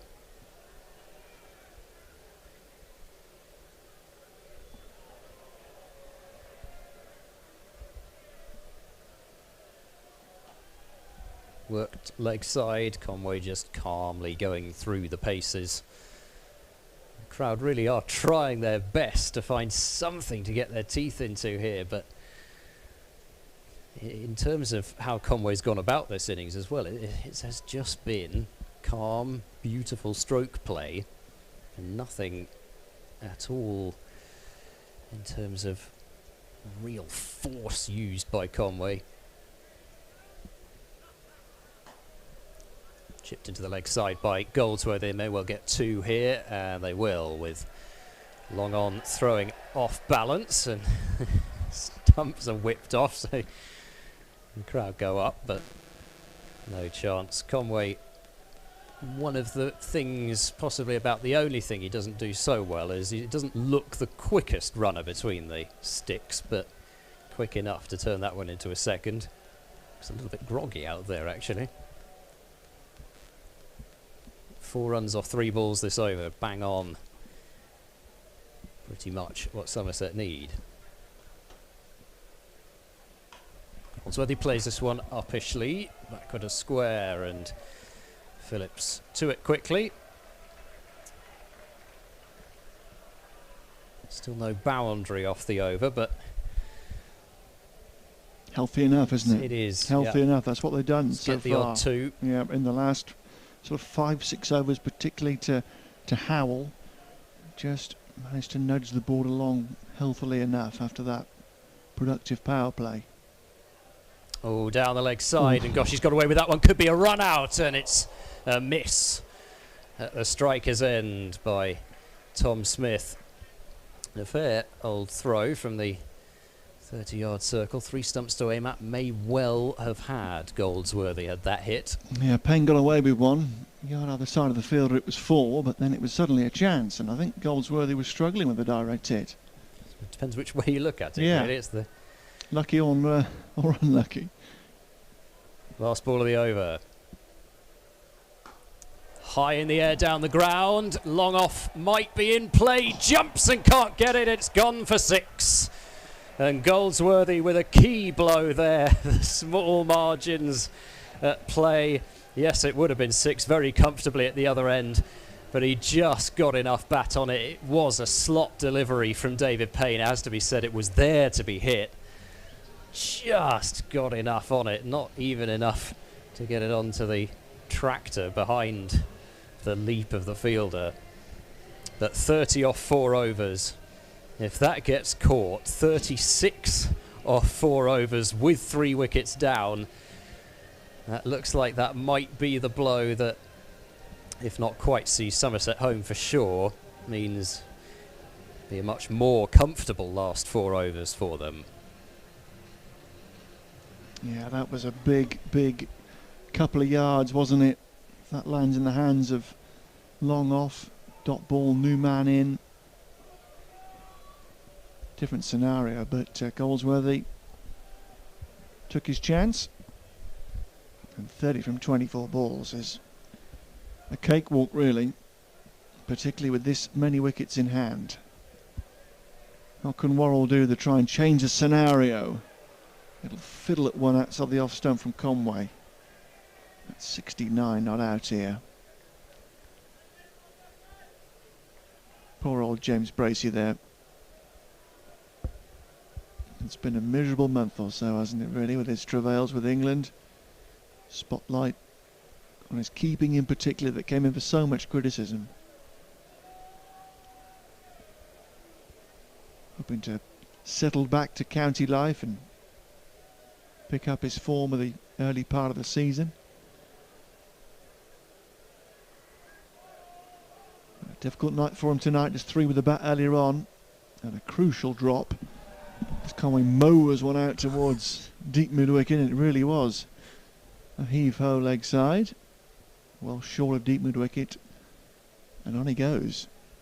Must have picked that slower ball very early to play that shot. It shows you how quickly he's able to make the decision there, because there's no way he's playing that shot of a full pace delivery from Worrell, but recognised the slower ball so quickly off a bowler that he's not going to have seen many slower balls from.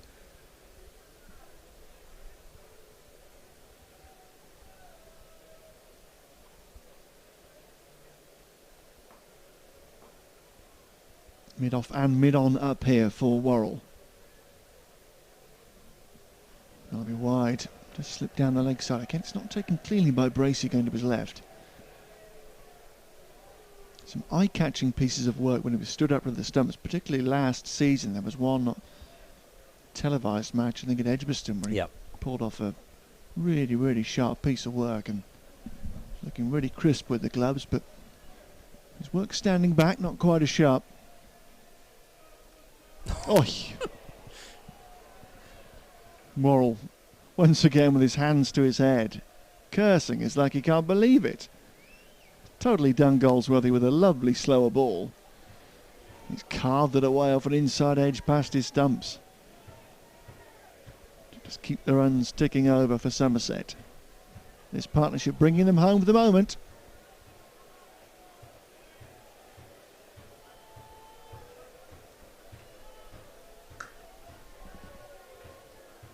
Latest sweet piece of timing from Conway, but straight to the sweeper on the offside.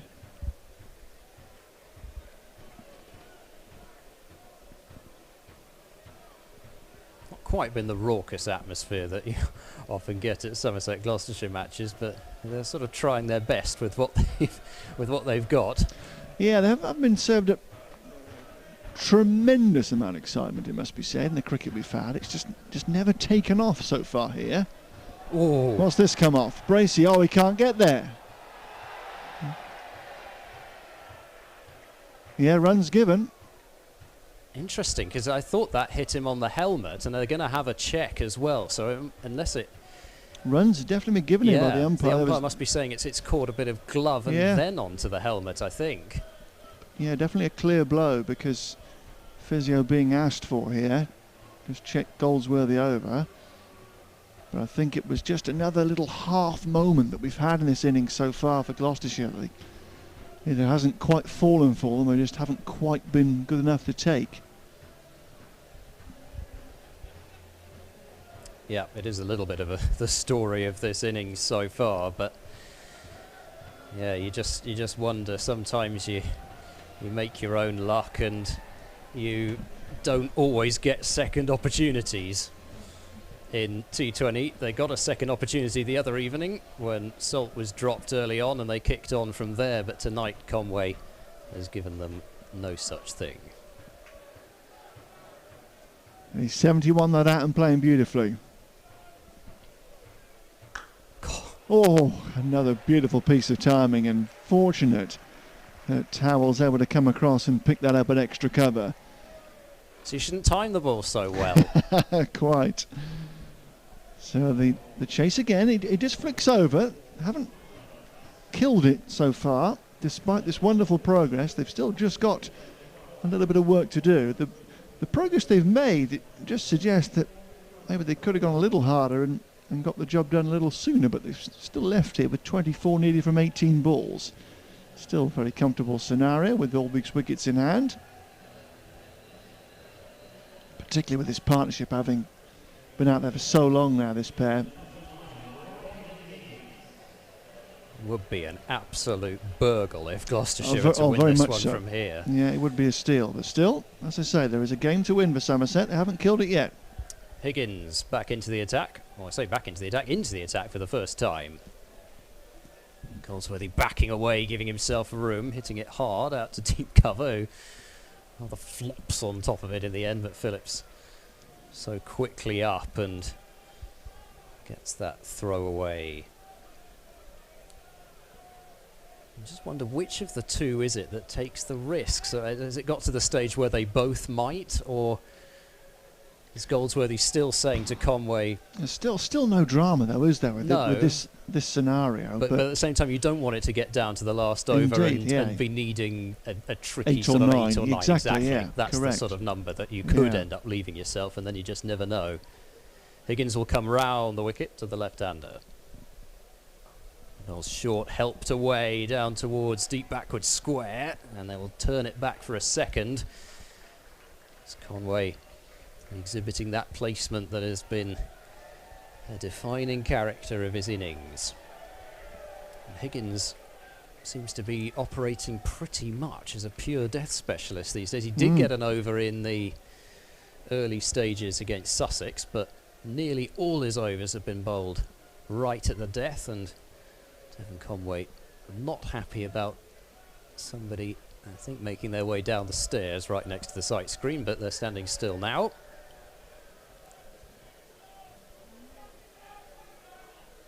Slow and short, pulled hard out to deep square leg, and Higgins not firing in those Yorkers right away. And a couple of times Conway's had a real opportunity to try and find that leg side boundary. Hasn't managed to do so yet. 21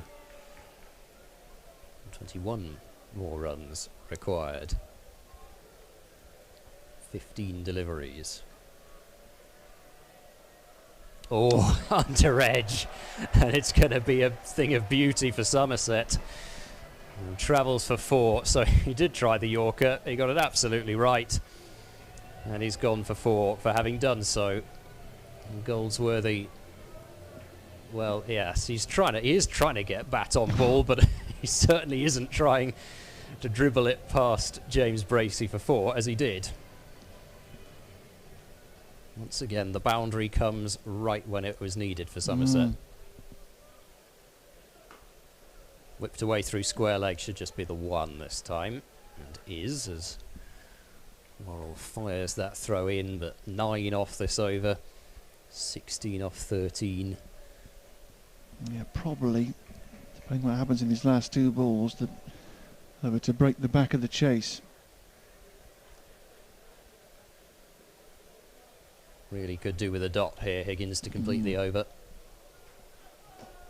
And Conway will drive a single up towards long on. Be happy with what he's got from the over.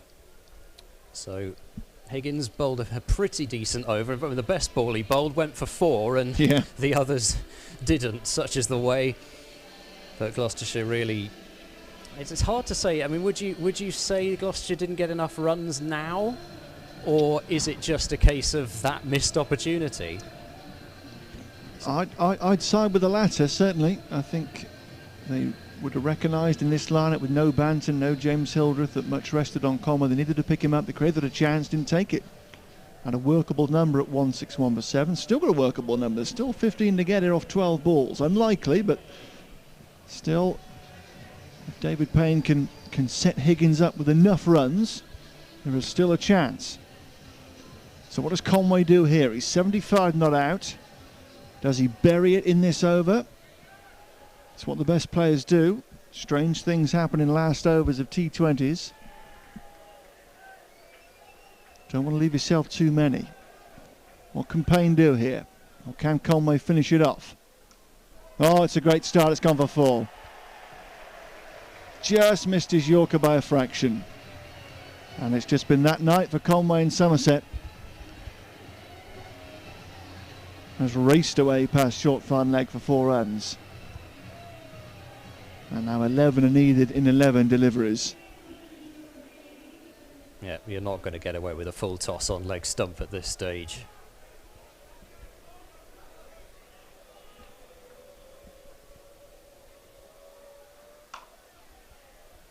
Conway's pushing for 2. 3 fielders converge. It's just going to be a single.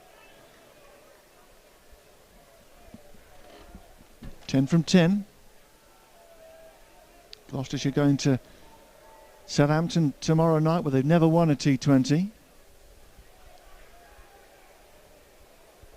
I suppose against a side that has won 1 match this tournament, you'd have to say good opportunity to do something about that, but at the same time they've got some dangerous players in their side, Hampshire, and it's a surprise to see them propping up the table.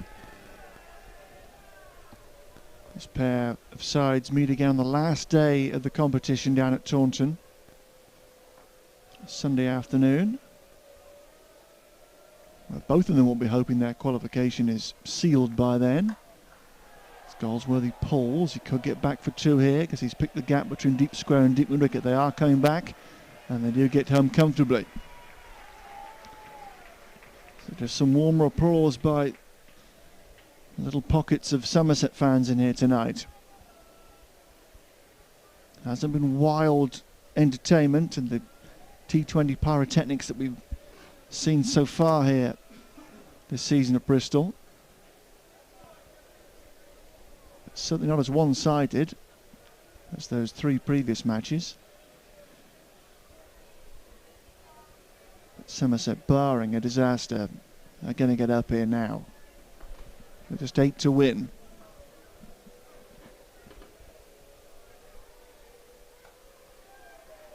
Push for 2 more. They won't get it. It'll just be a single to deep square.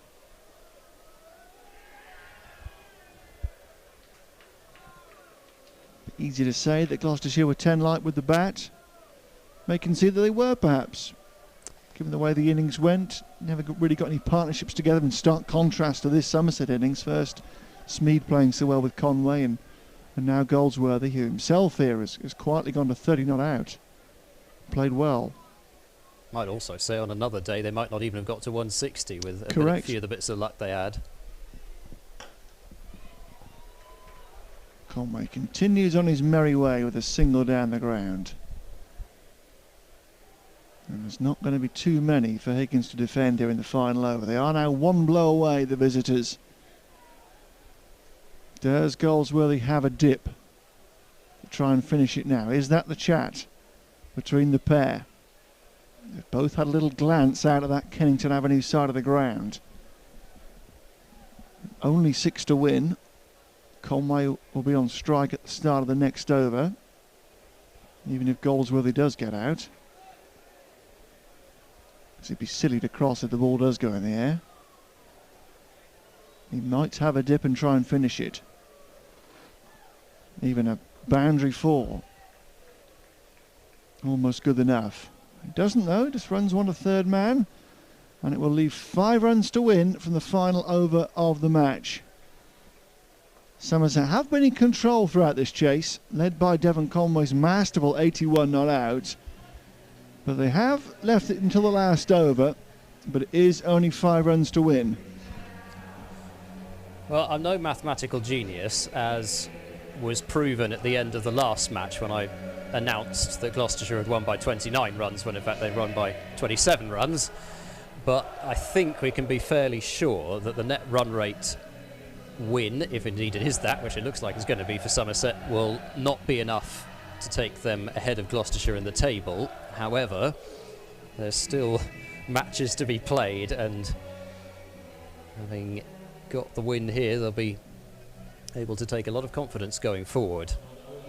And Somerset having, well, they did lose last time out, but they are beginning, I think they would say, to build something quite good here in this T20 campaign. And for Gloucestershire, well, they'll just have to put it down as a blip, and they'll have no time really to reflect on it ahead of tomorrow, which is probably not a bad thing from their perspective.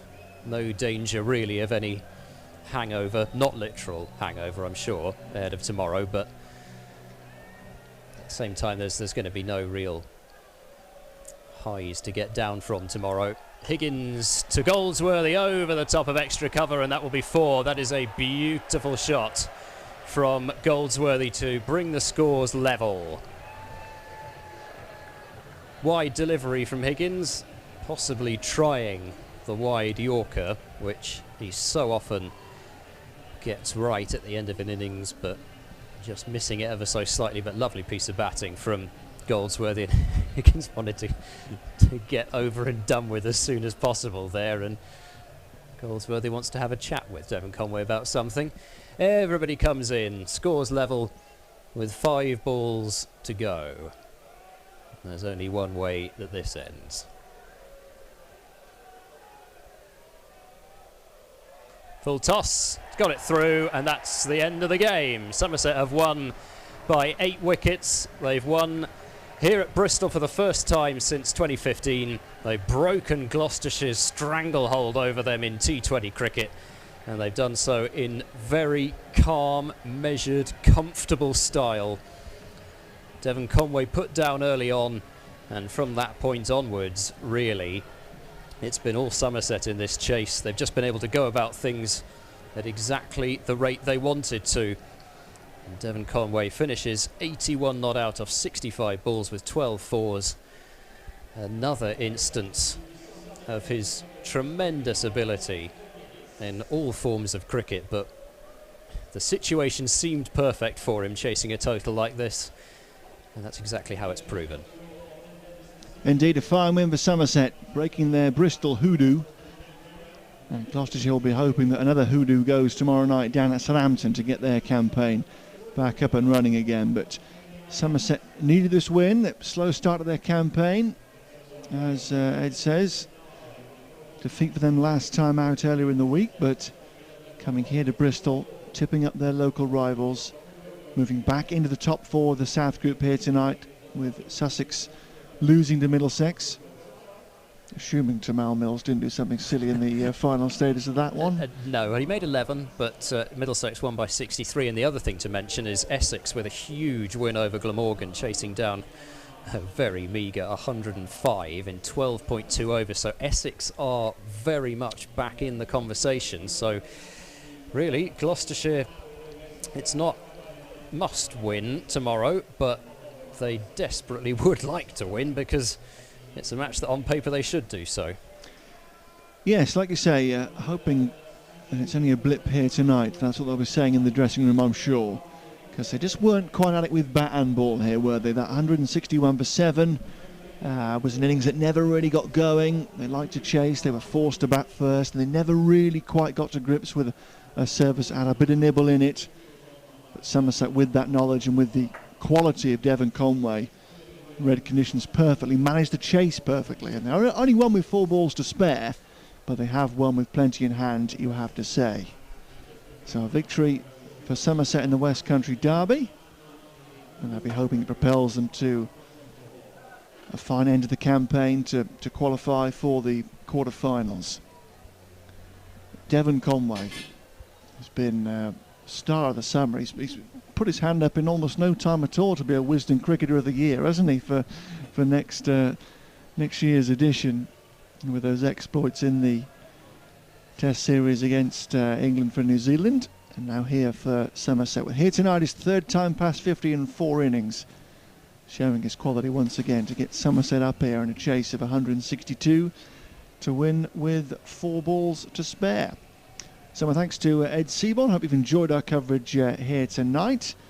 Not quite the fireworks of previous visits here to Bristol. That is it for T20 cricket here at Bristol for the time being. There could yet be a home quarter-final, of course, later in the summer. But it's off to Cheltenham. The Cheltenham Festival starting on Monday, with Middlesex coming in the Championship and the 2 T20s on back-to-back Fridays to look forward to. And as ever, Cheltenham so crucial and pivotal to Gloucestershire's season.